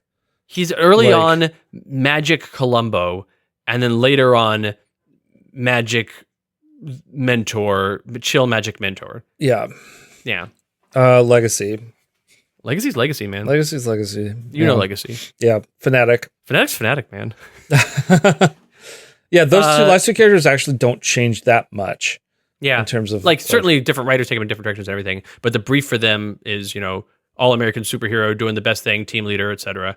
Not so much team leader in the early stuff for Legacy because that didn't exist yet, but whereas Fanatic is, avenging angel, wings and a sword, zealotry, faith being challenged, Yeah. How much impact do these different era stories and character development make on the modern interpretation of the characters? How much of this exploratory storytelling and development falls into canon, but we pretend it didn't happen? Thanks, John of the T Variety. I would say the vast majority of it is the development that leads to the modern interpretation. And there are certainly occasional stories for every one of those characters that we go, that story we just brush under the rug. Yeah. But I think that if any of them had a lot of notable canon, but we pretend it didn't happen stuff, then that would undermine the character to the point of them not working the way they do modernly. So I think none of those have like a whole, we just ignore everything that happened in the 70s for Fanatic. Like, no. Like, yeah, I think that even like when we add stuff to them now, we go, okay, how does this fit into the puzzle? And how does this, what does this inform us about the modern interpretation of them? Is this something that lasts? Is this something that people call back to? Is it, those are questions we're always asking ourselves. All right. I have a letter from Dr. B. That's not a letter. It's a post. It's a chat in I've Discord. been calling them letters, but they're more than that. They're messages for, if you want to send us messages like this, just be on the Patreon. Anyway, Dr. B writes, during the battle against Oblivion, when things got really desperate, did anyone consider unleashing the Gray on Oblivion? Did anyone actually attempt it? I assume this would be A, extremely bad idea, B, ultimately futile, which I suppose means the Grey would approve of it. I think it might be like one of the things that is discussed in the big like Luminary and Tachyon planning sessions of like, well, what if we open up a portal to the Grey and have the Grey try to eat up Oblivion? And there's like, but I don't think it's ever like a thing that is. No, I mean, I don't think, I don't really think that the Grey figures into the conflict, really. I agree. Oh, you agree? Yeah. I agree. Nice. Brian, but Spellwrong says the exception to the creature's die is clearly Gunrat. No, Gunrat will one day die also. Yeah, right. Yes. Zenf, one of our 2 newest members of the Patreon, writes, is the pirate theme still the plan for Gen Con 2025? Just got my costume for it yesterday. Matey, it do be the plan, yes. That it is. Fragarak writes, Hail Riders, I was wondering, could Ray Manta actually protect himself against Visionary, Dark Visionary? How strong is that tinfoil? Cordially, Fragarak. I think Ray Manta actually can. Like, the tinfoil doesn't do it, but he has a mind control helmet thing that he's like, no, I know this is going to happen. Also, his new costume looks like tinfoil, but it's far more advanced. It's got tinfoil lining that does, because he's aware of the weakness of tinfoil. Right. So he's like, how do I replicate the benefits of tinfoil? Yeah. Fragrak says, speaking of which, there's a PB type chart. Man. There's a Pouch Beast type chart. Oh, Pouch Beast type chart. I was like peanut butter type chart? Like, cool. Good to know. I'm glad there's a Pouch Beast type. I mean, I assume the types are normal. No. Sorry, let's start over. Melee, projectile. Right. Fire, cold, lightning, infernal, radiant, sonic, toxic, psychic. Energy. Did you say psychic? Psychic. I assume those are the types. Yeah. Walking Target says, regarding Eternus and power scaling relative to Gloomweaver and singular entities, how similar in scope is Eternus to Hool or Zatoolish?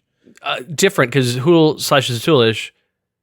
Well, so Zatoolish is like similar in scope. Hool and Eternus are similar in scope in that they're both realms, but they're also as different from each other as the Grey or the Realm of Discord or this reality. And then Zatoolish is like all of the princes and the throne and some of the realm itself as a being, but also different. Yeah. Somewhat. The answer to how similar in scope is somewhat. Yeah. Yeah. Apostate's Intern says, would you say that a Prince of Eternus, seated on the throne and acting in accordance with the will of Eternus, is able to overcome Gloomweaver in a direct offensive contest? No, I would not say that. This is why I think that Gloomweaver... because even a prince acting in accordance with the will of Eternus is torment. Like, the will of Eternus is not... Yeah, so you don't think that it could torment Gloomweaver? I think it could torment Gloomweaver, but I don't think it could overcome Gloomweaver. Okay. All right.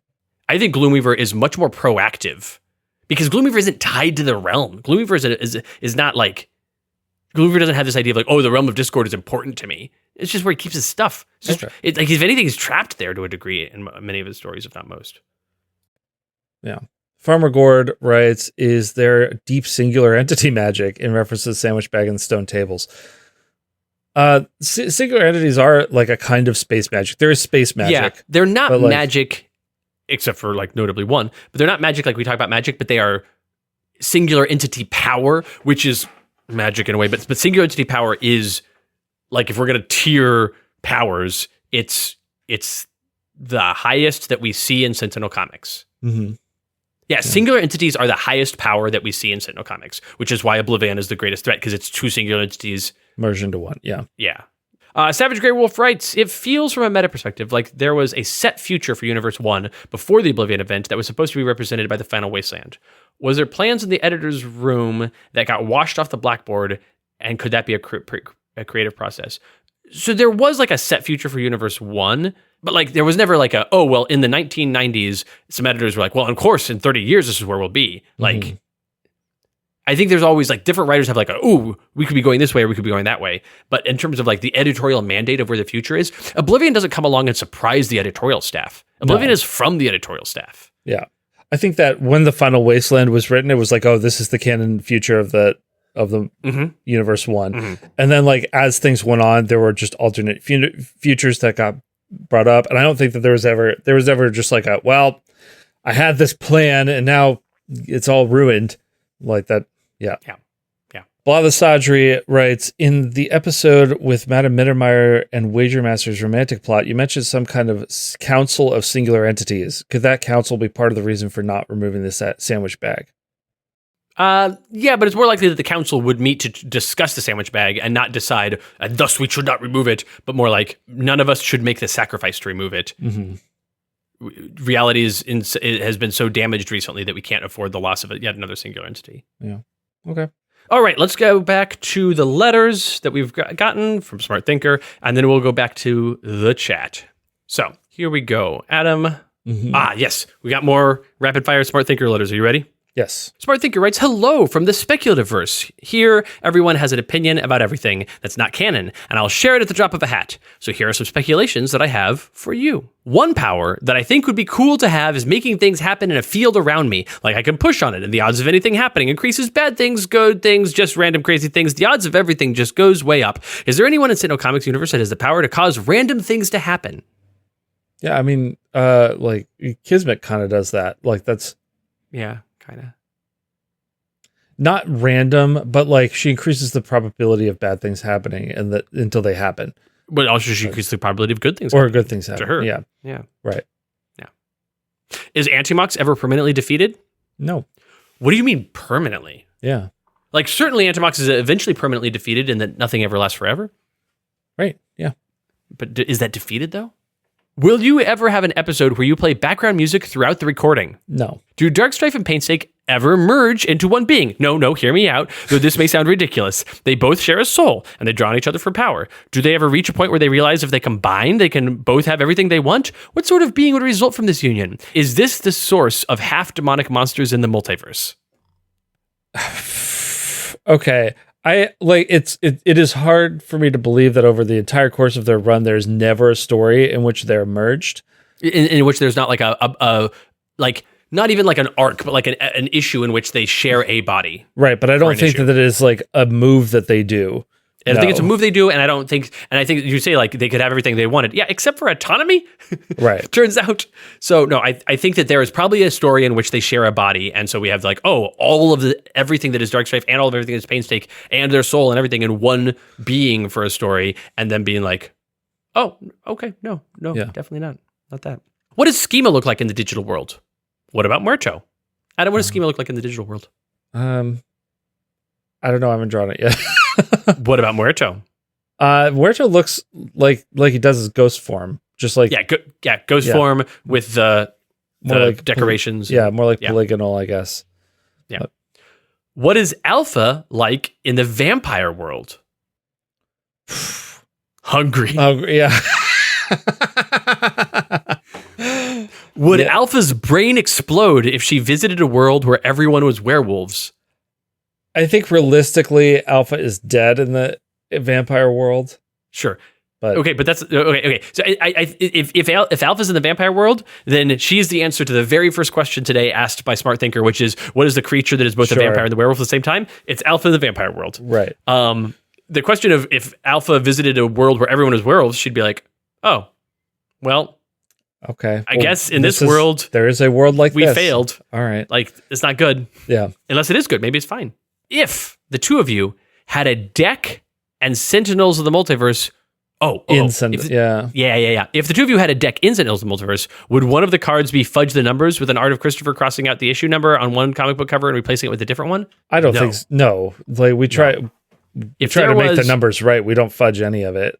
No, I mean we it would be more likely to have a card called like Retcon, where it's we're fixing a thing that we did or said in the past, because we're the source of problems. We're not just here to solve problems. We're the source of them as well, but we're not just here to create problems. We are here to create non-problems. But sometimes we create problems due to our imperfections. I don't think we would ever have a meta deck. Obviously we would never have a meta deck. Yeah. Now, Now those handsome devils. We did Citizen talk Hammer about and that at one point, being like, Yeah. what if we did a deck for ourselves and the Greater Than Games office was one of our environments? We talked about doing a Greater Than That's- Games office environment. Yeah. Yeah. it Not was- seriously, but like, what if yeah. we do a Greater Than Games office environment? And we're like, Yeah. Like, I wouldn't even want to do a Sentinel Comics office environment. No. You know? Uh-uh. Yeah. Somebody's going to clip that and in 17 years be like, you said! You said you didn't want to, and here it is, the Sentinel Comics office environment that you did. I still didn't want to. I don't see us doing that. Like, even if we keep doing this for 50 years, which, no way. But like, yeah.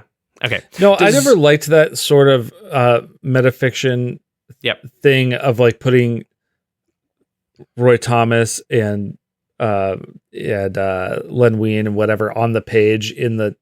I don't like the comics happening in the same universe as the people writing the comics. Yeah, that's why we created a third universe. Right. Does Xander Gruvitation know part of the Apocalypse Sonata? It's a thing from the book Masks: A New Generation, Unbound, which is an RPG. No, so a Smart Thinker goes on to explain it. No, Xander Gruvitation doesn't know things from other IPs. No. Is there a universe where Faye Diamond has not become Night Mist yet and will become her in the Vertex timeline? No. Yeah. What would Soothsayer Carmichael think of the Argent Artist and his letting void energy just flow through him? Probably the same thing that he thinks about Argent Artist. You're doing it wrong. Yeah. Yeah. What is the Soothsayer Carmichael of that universe like? Judgmental. Yes. But not the character judgmental. I didn't say judgmental. I speculate that you'll enjoy these questions. See you next time. All right. Smart Thinker writes, "Hello from the fanfic verse, where everything in every world is made by someone's fanfic. Here are some questions I have from your fanfic story, Professionally Made Universe." Sorry. Professionally Made Universe. There we go. Okay. Can the scholar cure vampirism? Hypothetically, sure. Yeah. How long would it take Knife to kill herself if she had Tachyon's powers? 0.00001 seconds. Weird question there. I assume it's not that Knife wants to kill herself. I assume it's like Knife has Tachyon's powers. Like, I'm going to do a thing fast. Oops. Oh, by accident. Yes. Yeah. Should do it immediately. Yeah. Has America's Boldest Legacy ever fought the organization? Sure. Yes. Yeah. That was, is there going to be a mission card in Definitive Edition Oblivion called The Final Story featuring Grimm? The other side could be all tales told and every character from his stories showing up to help out. Why are you writing art checks for me? What? So why are we writing art checks like that? Because Grimm, we said that like there's the end of Grimm's story that happens a few years before Oblivion with Grimm getting removed, and that Grimm doesn't show up again in the multiverse era. And we said that and we meant it. Yeah. Which this next question says if Grimm takes part in the Oblivion event, and then I'm just going to ignore everything through the rest of it. Yeah. Because I was like, Grimm does not take part in the Oblivion event, so we don't need to write this big hypothetical thing because he's not there for it. Yeah. There is a parenthetical at the end that's worth reading. By the way, my mom figured out the pun in Grimm's name. Nice one. Although, may I ask if Grimm has any brothers? Yeah, the pun in Grimm's name is just Grimm is named Grimm because of the brothers Grimm. Yes. Does Grimm have any brothers? Maybe. Is Grimm, were the brothers inside him all along? Maybe. Is Grimm the brothers you made along the way? What is Extreme Gloomweaver like? Does he remove the fear from people's minds, turning them into cultists who follow his every demand and turn those fears into monsters to spread more gloom into the world? Extreme Gloomweaver. He's very extreme. More skulls. Yeah. More fire. More skulls, more fire. Chains. More gloom. Yeah. Yeah. Gloomweaver has a rough time of it in the Extremiverse because in the Extremiverse, gloom is too like subtle of an emotion for people to feel in the Extremiverse. Yeah. Gloom is like, oh, and like nobody feels. People feel like, yeah or no, but like not oh. Maybe Doomweaver instead. Like, oh, Doomweaver's pretty good. Yeah. Let's see if we don't forget that. Extremiverse is Doomweaver. Yeah. Is there a universe where the realm of Discord was utterly destroyed? Sure. Yeah. Yes. Definitely. Yeah. Will you make the Fey realm an environment? Not the Fey court, but the Fey realm. Probably not. I've thought about this, but probably not because the Fey realm doesn't really make sense as an environment. Yeah, we talked about this a little bit. That it's like you kind of just pop in and talk to them and then pop out. It's not like we have fights there. And even if you do have fights there, the Fey realm isn't a place. It's not a realm like the realm of Discord or Eternus. It's part of this world. Yeah. That it's like, just because you can't see ultraviolet or infrared or things like that doesn't mean that they're still there. We're all in the Fey realm right now, sort of. Like, you kind of just like shift in and out of it. It's like a different phase. A phase. We put the Fey in phase. Feyz. Ew. Ew. Ew. Ew. For a name of the letters page listeners, how about listeners to the multiverse or the disparate listeners? Sure, maybe. We've got lots of good names. Keep it up. Yeah. You've mentioned how realms have a sentience associated with them. What's the sentience to the core Sentinels realm? Not all of them do. Not all of them do. Yeah. And if the core Sentinels realm, if the mortal plane, as we sometimes call it, or other places, has a sentience, it's not been encountered. Maybe it does. It does. Time might tell. In your Vampire World episode, you asked about what each of you would do if you lived there. What I would do is fill myself so full of natural magic that I couldn't be turned into a vampire. Okay. How are you going to do that? Just keep eating it. How are you going? Never stop eating natural magic. How are you going to eat natural magic? Be so full of it. But how are you? All right. Okay. No one else is using it, so I know what the end goal is. Mm-hmm. How are you going to accomplish this goal? Just pick it up and put it on your plate. Sometimes use a fork and go to the natural magic store. Whole Foods. Right. Yeah, you just eat at Whole Foods. The vampires can't get you. That's it. Oh. Your answers will surely inspire more fanfic. Until next time, I hope you have a lot of fun. Thank you. All right. We're having fun. All right. Yeah. All right. Here we go. You ready? Mm-hmm. Great. Smart Thinker writes, "Hello, Christopher and Adam. Welcome to the Black Hole universe. All I have to say is you did this. You created this utter destruction of everything. So as patterns, you must answer the questions or face my undying annoyance." Okay. Great. Is Grimm going to guest star on the podcast? No. How do Grimm and the sandwich bag interact? They don't.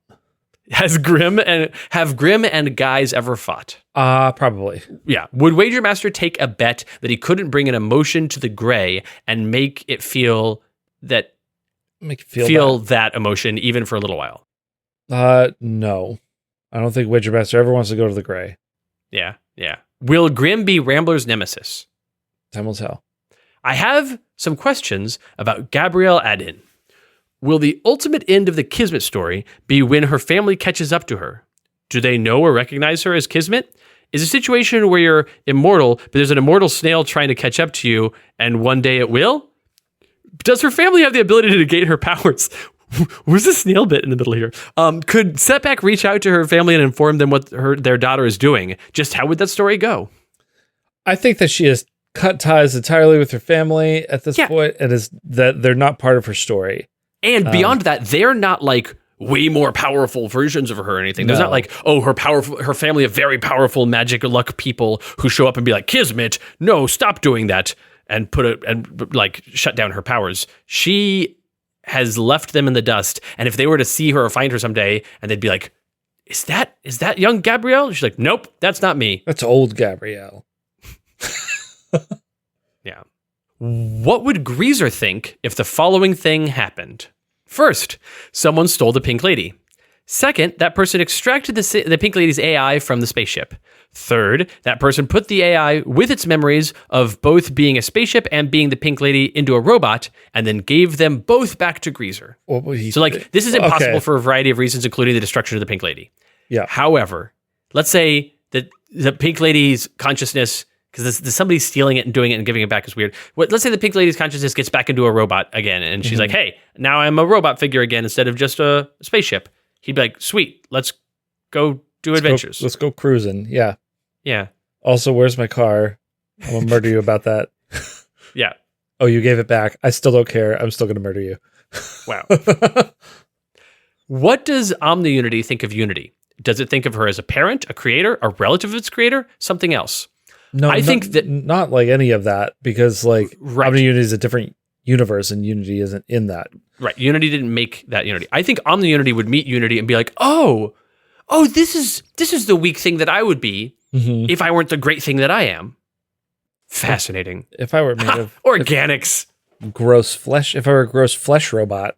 You say sparks? I just go sparks. Has there ever been a Kappa who learned so much blood magic that the bowl of their head needed to be filled with blood? Would it be a Kappa vampire? I'm going to veto that one. That's a no. Okay. I don't want a Kappa with a head full of blood. All right. Here's the next question from Smart Thinker in this letter. Are you ready? Yes. I can't listen to this nonsense anymore. Okay. All right. This problem had such a simple solution that I can't believe no one has seen it before. There's only one right answer to the proper episode to be introduced to the letters page. Whew, okay. All right. We were coming in hot there. Real aggressive. Yeah. Okay. The Christopher and Adam give fake legal advice episode. I listened to this one with my grandparents who had no clue what Sentinels was, and they'd never heard of it, and they loved it. They enjoyed it so much that when we followed up with the Eli Minto episode, no one could stop them from laughing the whole time because it was so bad. Oh, good. Talking about it later with them, they wanted to start from the beginning, even after I explained how complex the lore is. I haven't heard back from them on how they enjoyed it yet, but I'm sure they've been laughing a lot. So if my 80-year-old grandparents could enjoy it, then I'm sure anyone else could. Oh, all right. You should check on your grandparents. Yeah. If you haven't heard from them since you played Eli Minto from them, I hope they're okay. Which you might know, though, from the fake legal advice episode that we are in no way culpable for anyone that dies as a result of listening to this podcast. That's true. Where's JP Absolve any and all responsibility. Yeah. Is there a singular entity of faith? And if so, is there a Desperation universe where Fnatic is empowered by it? Sure. Yeah. Thanks. That's all for now. And remember, have a nice day until next time. Wait a minute. So we're supposed to have a nice day until next time, and then next time we don't have a nice day. Yeah. All right. Well, okay. Yeah. It's next time now. All right. Next letter from Smart Thinker says, hello from the shipping verse where everyone was shipping everyone with everyone. Yes, you made this. This is your fault. So would you please answer these letters? Has there ever been a situation in which Alpha's wolf and human minds were switched to say that she was more feral in her human form and more human in her werewolf form? I don't think so. I don't think that her wolf and human minds are different. They're not different, no. I think that her physical form affects the way that she acts, but I think she has the same mind. I don't think it's like a raw. No, I could see doing stories where it's like, okay, yeah, she has more control over the wolf form, or she has less control in general and is acting more, but like or where her feral nature is coming out. So even in human form, she's more feral, right? But it's not. But I don't think that there's ever like just a straight inversion like that. So I agree. Yeah. All right, I'm buckled up for this next one. It's long. Does Citizen Spring ever meet Rambler or the Scholar, and because of their advice, decide to leave the Citizens of the Sun? What about in the RPG era? Could guys help her reach an epiphany and maybe let her join the neighborhood watch? We don't ever have a Citizen Spring and Rambler or the Scholar epiphany issue or guys. No, she just has she's a pretty, like a really, really minor character. The seasons are. And so like, we just get a little bit of sadness to humanize her. And like, right, and we all agree that like, oh man, Citizen Spring should probably have different people around her giving her advice and could take a different path in life. Yeah. That's true. She fell in with a bad crowd, pretty solidly. The worst crowd, arguably. On an unrelated note, Spring was faced with a mound of fish, probably flesh, left over from a biomancer experiment. Nope, mound of fish. Mound of fish. Could she make it into a living animal like a mouse, a bird, or a cat? If she can, would Biomancer see her as a reincarnation of his lost love? Oh, God. Whoa. No, I don't think that Citizen Spring could turn a mound of fish or flesh into a real living animal. No. Okay. And even if she could, I don't think Biomancer would see her as a reincarnation of his lost love. No. Has anybody ever referred to Biomancer as Biomonster or Biomaster? Sure. Could the ritual to become a vampire that Blood Countess Bathory performed be conducted with Oblivion energy or Wagermaster goo, since that counts as their blood? Would it turn them into a vampire that's also a scion? What if the ritual failed and consumed the person attempting it? Would something weird happen, especially if Wagermaster goo was used? Something weird always happens when Wagermaster goo is involved. Yes. Could you do a ritual, but with Oblivion energy instead of blood, to become an Oblivion vampire? No. It would just kill you. Mm-hmm. Yeah, you just die. Most of the blood magic type rituals are like, oh, this would just kill you, except it doesn't because of blood magic. And substituting another substance doesn't just one-to-one it. Right. Also, don't just do this with blood. I want to like really emphasize this to our listeners. Don't put blood into you. That's other people's blood without medical supervision. Do it. That, my goodness. What would Magistrat Damaris do if she met Drudge in the RPG timeline? Would she ignore him, attempt to capture him, something else entirely? She would either attack him or attempt to capture him, or be like, be gone, insect, depending on how she's feeling. Yeah. General Geist versus Muerto. Great. Is Amit an endling? No. In Desperation, is there some creature that's a weird combination of Grimm and Guys? Damn it. Expression. No, because I can immediately think of the story in which essentially Grimm gets like you do a Desperation story, and it's like, oh, Grimm is doing stuff, and look, I'm telling the story, and here is Guys doing things, and then because of something that Guys does, Grimm accidentally dies, like he trips and falls on a rake, or we see Grimm die on the panel, and the guy's like, oh no. And then the guy's like, well, it's not my problem. I'll just walk away. And then there's like a couple, like there's like a blank page, and the guy sticks his head back and says, like, oh no. Oh no, the book's not progressing. Still here, huh? Oh, the book can't progress? Someone has to. No, I don't want to. Oh no. And so Grimm's like, oh, hold on. And he like takes the bloody robe off of Grimm and like shrugs into it. He's like, all right, so now I guess here's what happens next. Yeah, and so I guess that probably is one. Yeah, all right. All right. Yeah. Is Skateblade the extreme version of Soothsayer Carmichael? If not, what are the extreme versions of them both? Extreme Skateblade has more skates and more blades. And so does Soothsayer Carmichael. Yes. Yeah, there you go. All right. The two of you have convinced me. You finally got me to submit a shipping question. I ship Rambler and Gloomweaver. Gloomweaver has actually experienced his first joy in his existence due to Robert Johnson's music. Although the thought terrifies him, he probably wants to feel happy again. Okay. On the valid ship. All right. On the topic of shipping, how about Gloomweaver in Discord? He's the self-styled ruler of the realm and it tolerates him, but could that develop into something more? Until next time, and remember, keep on shipping the multiverse. I have a letter from Smart Thinker. Oh my God.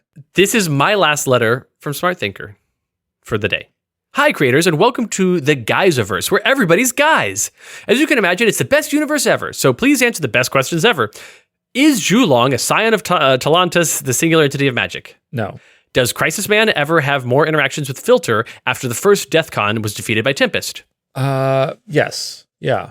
With Guys' status as a scion of Wagermaster, and with his weird powers, could he know the origin of Legacy's powers? No.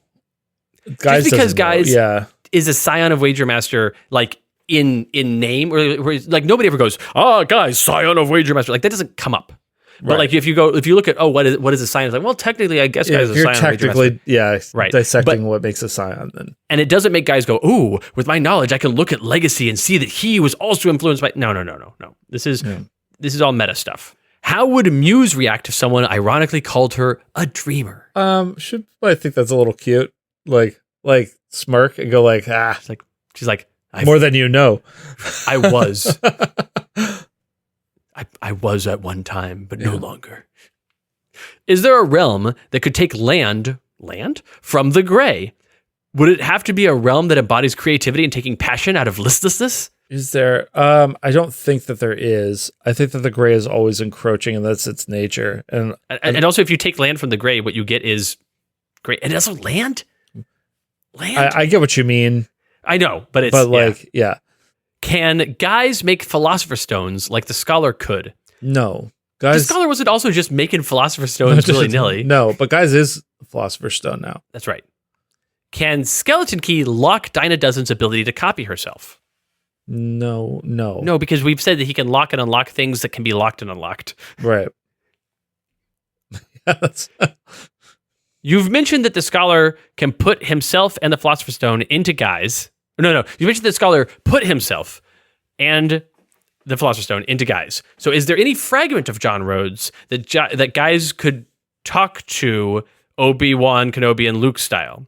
Just curious if guys can get some closure. The poor guy needs it. No. No closure. No. No closure, no talking to John Rhodes. # fashion forever. All right. that's all for now from the best letter ever. And remember, keep on being guys in the multiverse. All right. My last letter from Smart Thinker. Okay, I got to tell you about this last letter, Adam. Okay. So all these letters came in pretty rapid fire over the course of essentially 2 months. Okay. And then a few weeks went by with no Smart Thinker letter and without us answering any of the Smart Thinker letters. And then this letter came in by itself. Okay. And I want you to really dial up your method acting as much as you can on the first line of this. How dare you not answer my letters? There we go. Moving on, has Xander Gravitation ever fought Greaser? It's possible. That's a possibility. I think that there's a room for a fun Greaser story with that. Yeah. I really enjoy just the all caps. How dare you not answer my letters? Anyway. Yeah. All right, that's the whole letter. All right. We're done. Okay, back to the Smart chat. Thinker. So, no, real quick. Smart Thinker, okay. Thank you so much for your letters. Yeah. We really enjoyed them. There's lots of good questions here. It's fun going through them. We're glad you're enjoying the multiverse. Yeah. All right, back to the chat. Walking Target writes, so from what I've written down, we're currently in the month where the final issue of Freedom 5 and the Vertex imprint came out. How does it feel to be nearly caught up to the future you'd invented so long ago? Yeah, I know the Prime War and whatnot is happening to transition things over to the new Desperation series. Oh my God, it feels ridiculous. It feels really weird because when we wrote it, we're like, and this goes into the future. We'll never get there. We were actually very worried that we would outpace our creation. Yeah. And be like having to work into the future. Yeah. And the year is 2025. Yeah. That's a science fiction year. It is. Yeah. Things don't happen now. They happen in the future. Things fall apart now. Right. Fragrack writes, Hail writers, are there any characters that Cedric Carmichael both respects and gets along with? The only person I could think of was, and he's been erased from reality entirely, cordially, Fragrack. Yeah, that was a person. Yeah. It's weird. There's just like a blank space in the middle of that letter. Yeah, it's weird. Yeah. There are some minor magic users that Suzanne Carmichael likes because they stay in the proper lane of doing magic the right way. Mm-hmm. I think that he actually really would have liked Diamond Diva. Oh yeah, before she became Void Diva. Yeah, before that hack, Arjun Adept got her stuck in the void. Mm. I just realized just now. I'm surprised I didn't think of it when we were messing around with diva names before. But Avid Diva is a palindrome. Oh, it is. Huh. Yeah, I had nothing to do with it. As that, it's just like, oh, that's cute. Yeah. Bart KF writes, what calendar year did Zhulong meet his mentor in Atlantean magic? By which calendar? Yeah. Oh, good job. Slydog writes, is there an objective significance to the canon timeline, or is it just one among many which we happen to be looking at? Given the invasion of Oblivion and the sandwich bag, the former seems likely. If so, is the significance merely because Oblivion and Voss chose this timeline? If so, why? If not, is there some other reason why this timeline is canon? Voss chose this timeline because Voss is from this timeline. Yeah, I do think there is significance to this timeline being like, it is given the significance of being Universe 1 and the central timeline, and everything else is a variant of something that we've seen here. It's there's characters that break that, but that's the rule. Yeah. But this timeline is the timeline that we're watching, so we have some amount of watching it bias. Except that Oblivion comes along and says, "No, this timeline is the important one," and the reason why is because this timeline is the one that manages to keep resisting, that keeps surviving. Things go better in this timeline than they do in most other timelines most of the time, with the exception of Oblivion. Blade the Sadbury writes, so you're saying that Fanatic is a cupcake? Yes, that is why we call it Cupcake Hour, because that's Ra's pet name for Fanatic. He's like, my little cupcake. And she goes, oh. Gross. Myotis writes, are you ever going to finish that song Adam started writing about Gloomweaver at the beginning of episode 13? I wrote a letter about this a while ago, but it was very long and nonsense laden. And the day after I sent it, I listened to the episode where he said to stop sending super long letters. So I felt bad after. Sorry for making you feel bad. Yeah. We get it with the long letters, and we don't want to make people feel bad, but it's just also we cannot survive as a podcast. Yeah. But am I gonna finish writing? I don't. You don't have to, Adam. You don't have to. Okay. Fragarak writes, can Ra mess with the appearance of the sun? Can he make it appear to be dusk or dawn? I'm guessing this is a no. I think it's a no, but we know that he can like pull power from the sun. I think that in a localized way, you could be like, oh, the sun seems to shine brighter on Ra, or like he pulls light from the sun and the sun seems to dim to people around him. But people on the other side of the world aren't, people countries away, people on the side aren't like, oh, the sun seems to be experiencing some sort of thing. Maybe one time he does like a solar flare, like pull power thing that is visible in space or something. Brian, but spelled wrong, says, do Fnatic and the Philly Fnatic ever have a team up? No. Good Lord. Oh my God. Okay. All right. Slyduck says, given that the quality of a tree affects the afterlife of the one who eats it. Because you have to eat a certain number of trees in your life. Yeah. Right. Given that the quality of a tree affects the afterlife of the one who eats it, what Elysian Valhalla awaits the man brave enough to eat mangrove or Akash flora? No one knows because no man has ever eaten mangrove. Yeah. Okay, we got that. It's like, wait, I know there's got to be it. No, it's there. Yeah. Project Shadow Cloak says, do the waters of life have any interesting effects on mangrove? We'll never know because the waters of life are fully absorbed into the entity that is Calypso. Mm-hmm. And the bowl destroyed.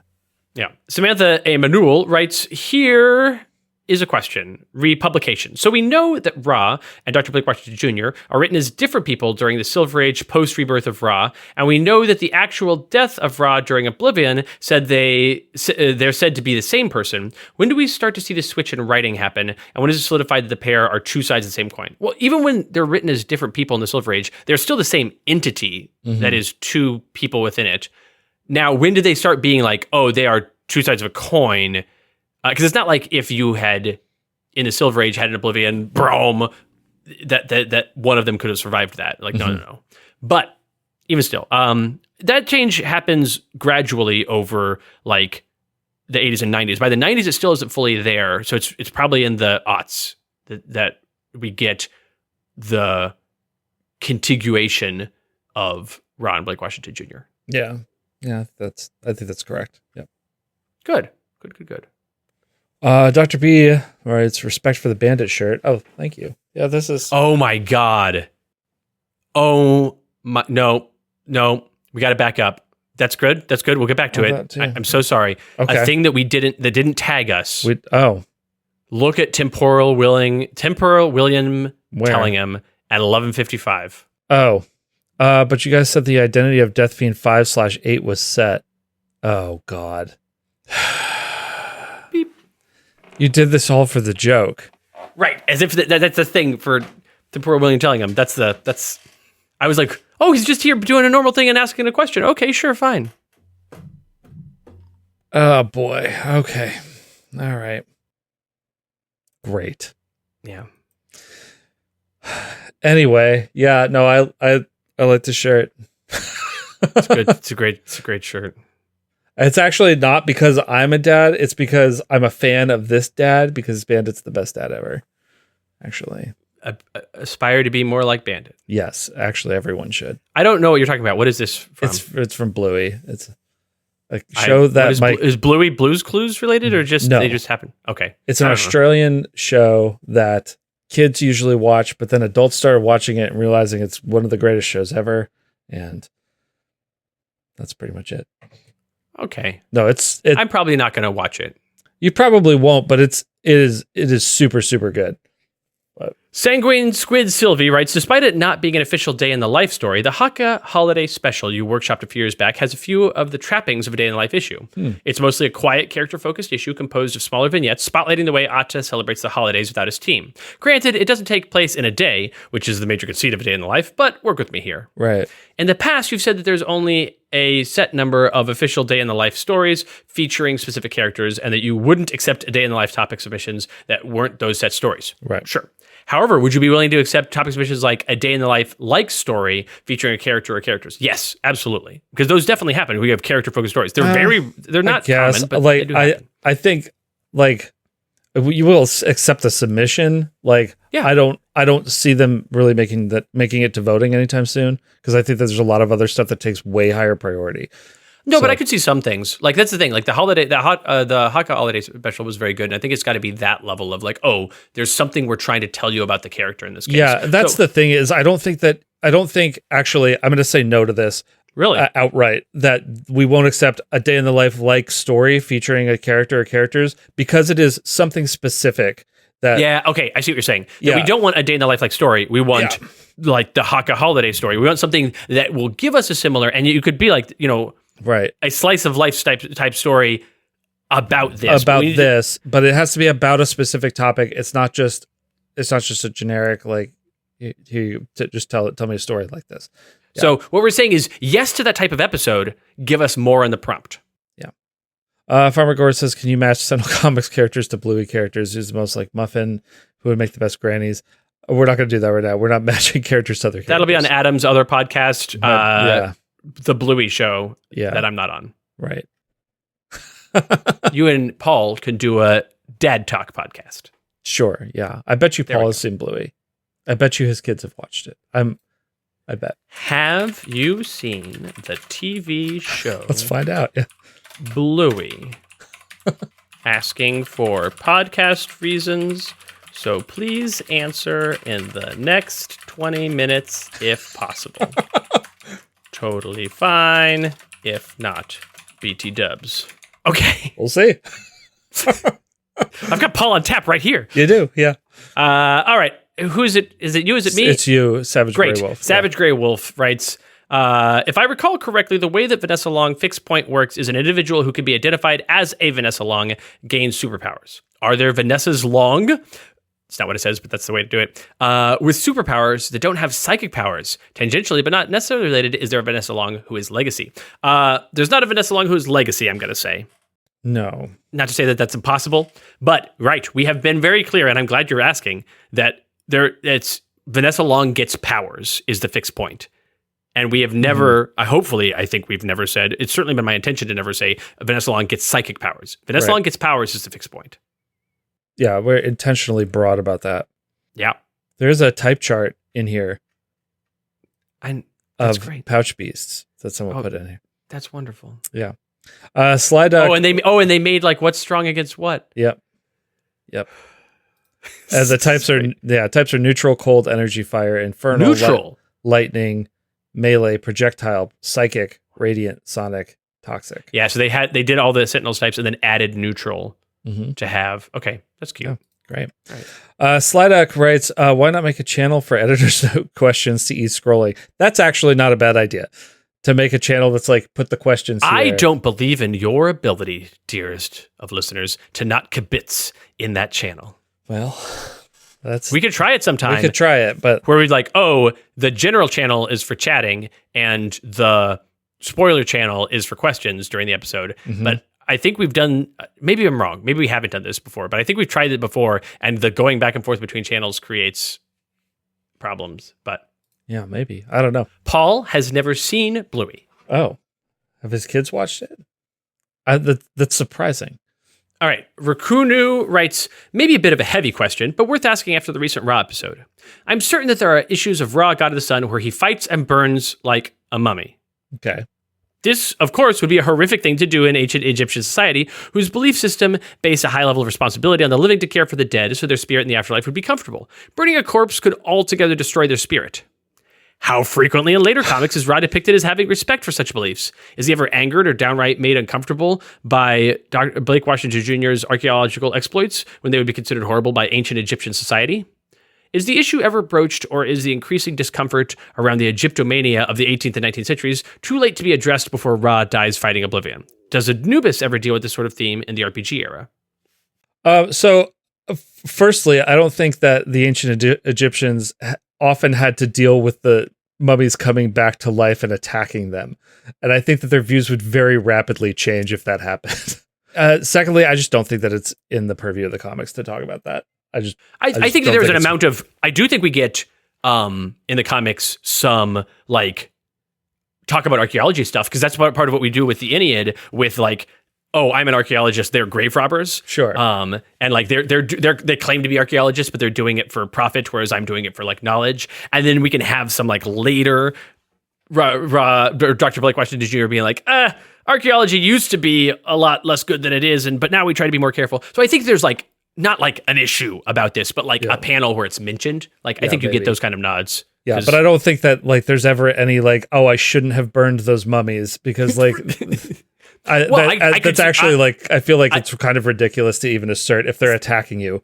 But I disagree. I could see a raw situation in which mummies attack him, he burns them, and he goes, hopefully your spirits were laid to rest. Sure, hopefully, but like I don't right. actually care that much. You are going to kill me, like right. But like having him acknowledge the like, well, I hate to burn you, but obviously, woof. Okay, I didn't hate it that much. Right. So like I think that you get lines about it, but not an actual like exploration or even a considered like, let's think about this reasonably. Like that doesn't come up. Yeah, the rules don't really apply when like the real life rules don't really apply to a situation in which like death means as little as it does in this instance, you know, like sure.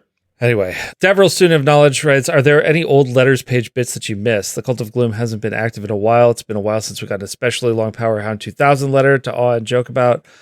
Any bits that we miss?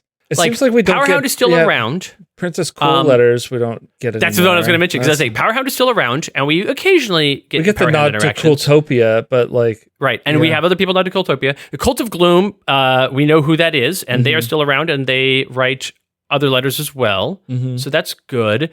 And both of those things would be welcome back again. But the one that we haven't seen in a long time, and other people nod to, and I hope that Princess Cool is doing well and having a great time and living her best life. Yeah. Also, I haven't seen a Jay-Z letter in a while. Yeah, that's true too. Yeah. Oh, Frag Rex says the first card I can think of. This is for Adam, our combined for deck. Our deck, yeah. Yeah, first card I can think of is "And Then They Died," which destroys a target with 4 less HP. Obviously, it would destroy a target with 4 or fewer HP for 1. For 2, right. And then it comes back the next turn. it would destroy a target that was played this round, which obviously is not a mechanic I would ever introduce for tracking purposes. But still, it's like, oh, here's a target. Here's a brand new target. They immediately die. Then they come back the next round. Yeah. Yeah. Farmer Gord says, my 13-year-old is here watching with me. He asked in RPG era, could someone magic Aeon Girl to reawaken Oblivion? Not that easily. It's not not just Aeon Girl either. Like, right. It's not a 1-to-1. Yeah. Yeah. It's not like, oh, Oblivion's in Aeon Girl. But a lot of Oblivion, some of Oblivion, a part of Oblivion's power is Aeon Girl. Yeah. Yeah. Fragrack writes, what would evil Cedric be like? I've got this idea for a villain known as the Critic who just goes around beating people up for doing things wrong, mostly magic. Evil Cedric. I don't know that Susier Carmichael is evil or good. No, I don't think so. He's just a guy. Yeah. So evil him would be like an evil guy who knows a lot about magic. Yeah. And is still mad at people for doing magic wrong. And so he still mad. Puts pipe bombs in their mailboxes.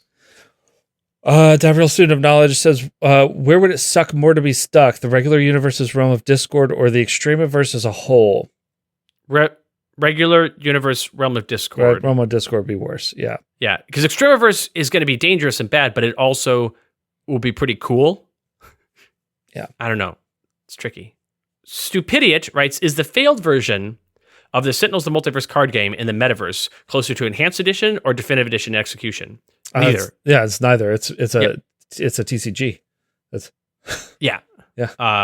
It's a number of TCGs. It's a TCG that plays like Munchkin. Yeah. Savage Grey Wolf says we badly need a Zombie Stole My Car t-shirt. Make one. Yeah. Go ahead. Put Greaser on it. Davriel, student of knowledge, writes, has Guys ever participated in a Guys lookalike contest? I don't think there's any Guys lookalike contests.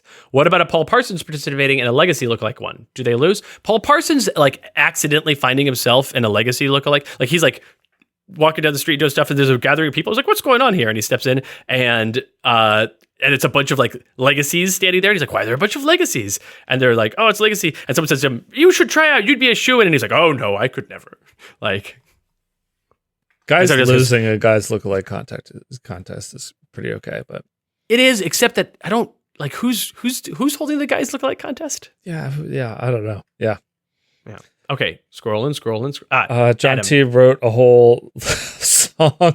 This is why you didn't have to worry about doing the song. Oh my god, I'm not doing the whole song right now.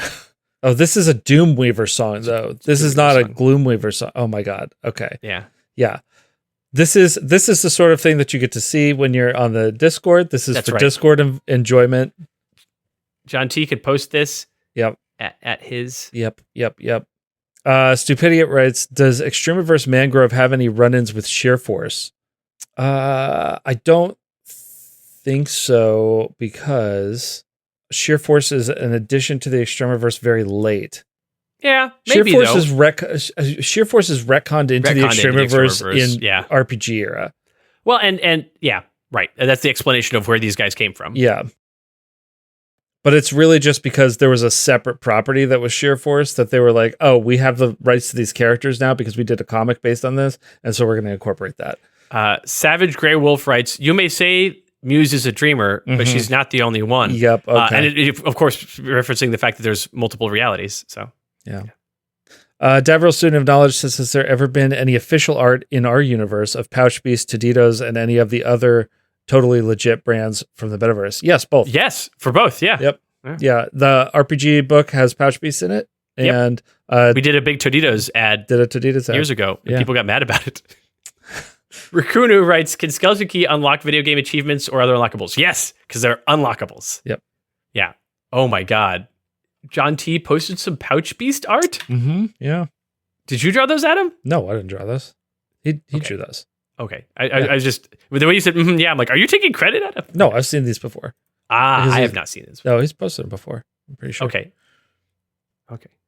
Myotis writes, I already did it myself, which is what made the letter so long, but never tried to submit again because, as I had mentioned, now knowing not to submit long letters in hard to format letters. Okay. Yeah. No worries. No worries indeed. Slydeck asks, what is Gunrat like in the Animalverse? Sir not appearing in this verse. Mm-hmm. Oh, good. Dinosaurs are watching the stream. Good. A shark is watching the stream. You'll love that. Mm-hmm. And a whale, it looks like. Yeah. And the Duolingo owl. Okay. Who's dead? Something happened to the Duolingo owl? I saw something happen to it. I wasn't following the drama. Me neither, but apparently something. Yeah. Okay. All right. Looks like we're caught up. Okay. Oh, we caught up. Yeah. Oh. Okay. Two letters left. One for each of us. Okay. Are you ready? I'm ready. Okay. Whew. My last letter is from Zenf. Hey. One of our newest members who wrote, hello, Adam Christopher. Happy Pi Day. As of March 13th, I finally caught up. I came to the letters page live last Gen Con for the first time in years, and it got me all excited about Sentinels again. So I started back at the beginning of the podcast and made it just in time to join the Patreon tomorrow. He's joining the Patreon tomorrow? That's today. Oh, time. Yep. Okay. I bought Definitive Edition after holding out for years, not wanting to give up having so many more hero options when playing Sentinels, but now I properly understand how much better of a game it is. It really is a much better game. I'm glad you agree. Yeah. I first played Sentinels after Walking Target, introduced me to it at Gen Con 2012, and it has been my favorite board game ever since. And now the Definitive Edition makes it so much cooler. And in just the last 6 months of introducing new people, 4 of them have enjoyed it so much they left the table, getting their phones out to go buy the game then and there. Nice. Awesome. 2 things I love about that. 1, I love that people are getting the game and playing the game and enjoying the game. 2, I love that 4 people had to get up from the table and go get their phones because at the table playing the game, they didn't have their phones with them. That's the way to do a game night. Yeah. You put your phone, you just put it in a different room. So you're not even tempted. Not tempted to pull it out of your pocket. Just, yeah. It's great when someone asks me who my favorite superhero is, and I get to say Unity. Confusing them, sure. But then go into the explanation of how Sentinel Comics is a way better set of comics in my mind than any supposed real comics are. I agree. They are a better set of comics in your mind. Way better. On my listen through all 456 episodes of the podcast that you put out, that That's includes so everything. many. Oh my God. I took note of a few comments I wanted to share. So that means, Adam, that we've been doing this podcast for 456 weeks. Yes. It's a long time. Makes sense. Long time. 450. I did not realize we had like 100 and something extra episodes. Yeah, because between That's so many. editor's notes and extra-sodes and mini-sodes and so on and so forth. Some of them are very short. Oh but- yeah, some are like a minute, But some of them, like this one, are over 2 hours. Oh, no. yeah. Okay. All right.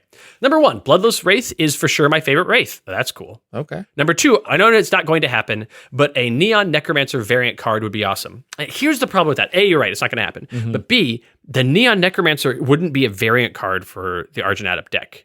Like, he was going to work Right. so... You couldn't just 1-to-1 it. You would No. have to, like, be a different thing. It has to be a different thing. Yeah. Yeah. So, which is also not likely to happen. That's... Never say never, but it's not going to happen in the next 5-10 years. Right. So it was a lot of fun trying to guess when things would be created that I knew existed. Like getting to the Luck of the Setback episode and realizing, oh, hey, this is where they made up a bunch of the Fake Court stuff. Or seeing an episode title and thinking, this is probably where they create Eternus. I have to say, what a good job you guys do teasing info out slowly, making us really want to know more about what's going on, particularly with things like Shulong. I love the trope of ancient mysterious mystics, and you guys pull it off so well. The HQ episode.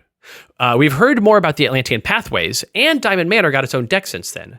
But we have not heard anything about Calfix or the Spirit. Hope that those can show up in a story sometime. You remember It's Calfix? true. Yeah, it's the spaceship that Voidguard has. And do you remember the Spirit? Yeah, that's Wraith's plane. Yeah, the never landing stealth plane. Yeah, I don't think that the Spirit's gonna show up that much because like they kind of just abandoned that after a while. Yeah. Well, I mean, it shows back. It does show back up in comics. It was used for a bunch and then it disappeared. But then it showed back up in like the aughts. It became. But it's a once in a while thing. It's a once in a while thing. It's mostly used as like a drop ship. It's not like I'm gonna hang out on this. Like, yeah. yeah. In the Villains During Oblivion episode, I was really hoping that the Adhesivist mini story was going to include Brianna Hawk. I think her working with her husband just that once would have been really cool. Probably would have been. Yeah.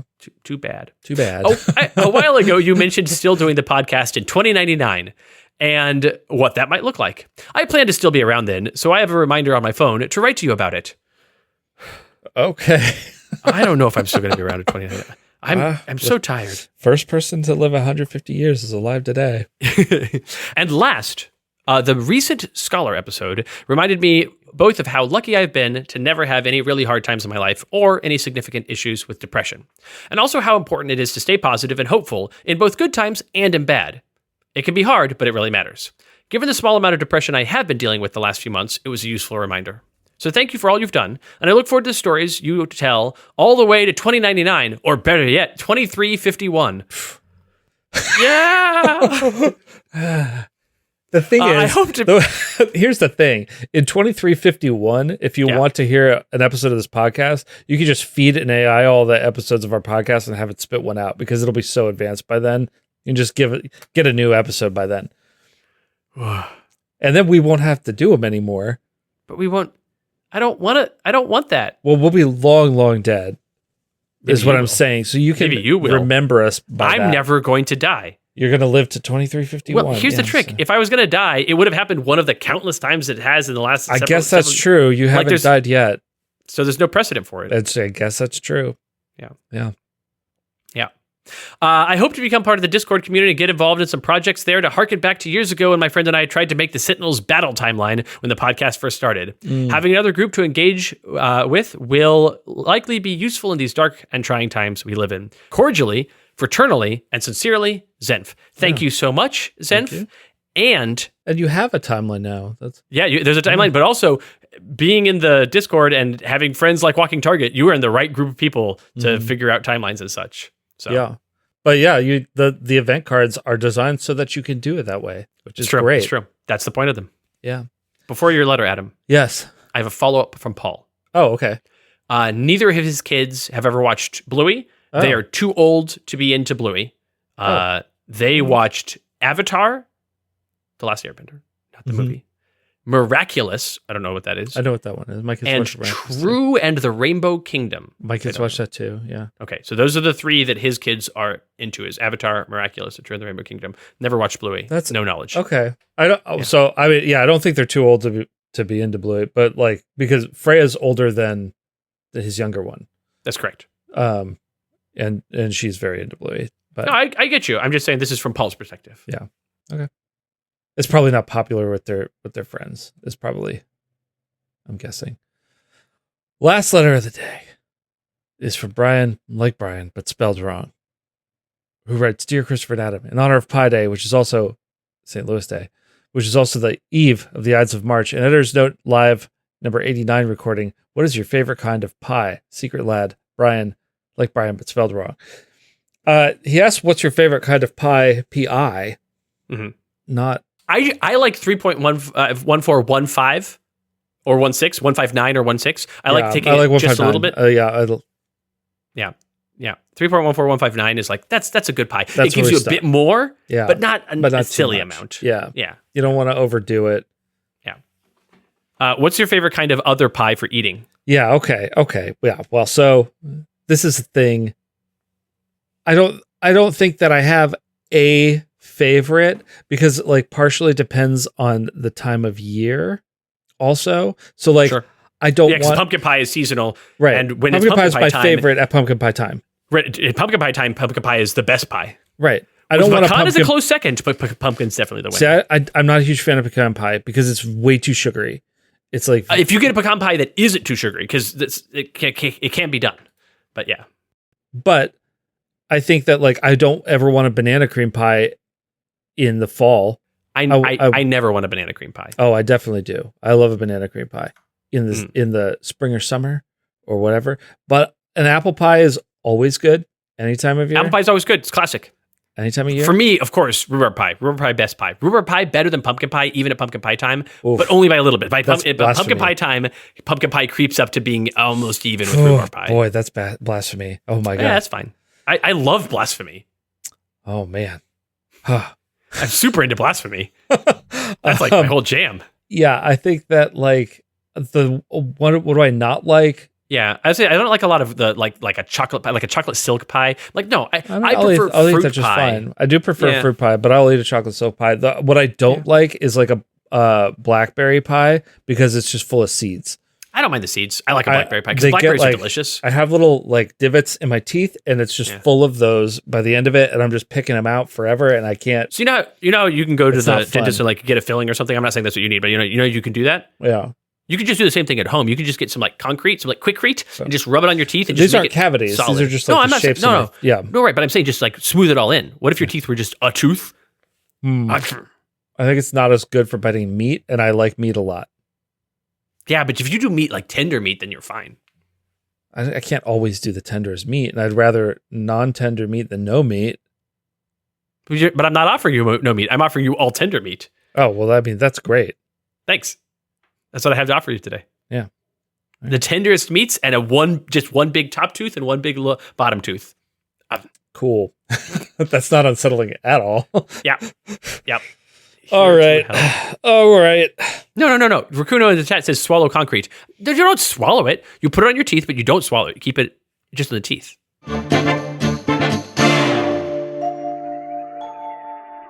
Thank you all so much for being in the chat, being part of this, letting us do yet another silly episode with you all. We love it. Yeah. Thanks so much for listening.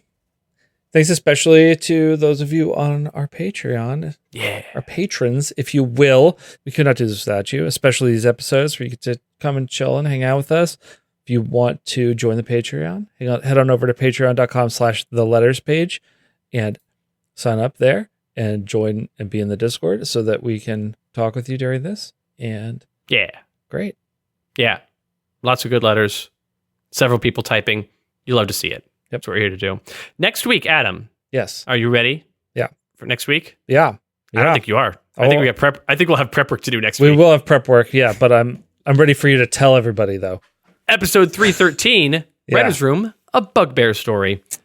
About time. Yep. It's not going to be about time at all. No, but we have to do for Bugbear what we just did for Calypso, and That'll be great. Elizabeth signs off by saying, please be careful with the tornadoes. Don't worry, a tornado can't kill me. He can't die, apparently, is what he's saying. Yeah, That's right. Cannot die. All right, thanks everybody so much for watching. Goodbye, sunshine. Bye. The Letters Page is a weekly podcast featuring fiction from the world of Sentinel Comics, written by me, Christopher Bedell, And illustrated by me, Adam Ribitaro. We're also your hosts. The music that you hear was composed by me, Jean-Marc Giffen, and is used courtesy of Handelabra Games. The song, Christopher and Adam Reading Letters to You, was written and performed by Christopher's brother, Anthony Bedell. The show is edited and produced by me, Trevor Casterline. Thanks for listening and supporting the multiverse.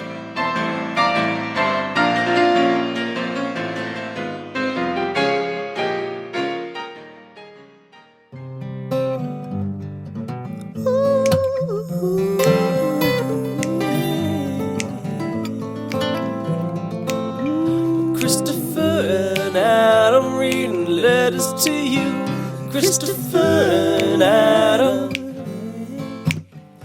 Christopher and Adam reading letters from you.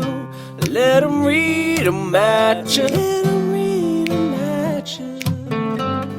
Oh, Christopher and Adam. Christopher and Adam reading letters to you. Christopher and Adam.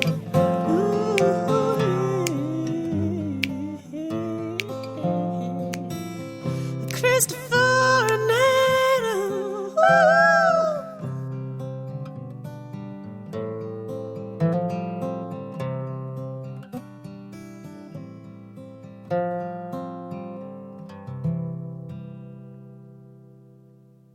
people in the chat, how are Adam and my levels? Adam and I are going to have a conversation. Okay? Do I sound okay? Adam, how are you? Hello? Do I sound okay? Do you sound okay? Do I sound okay? Do you sound okay? Everybody? All right. Everyone says we sound okay. You sound okay. Yeah.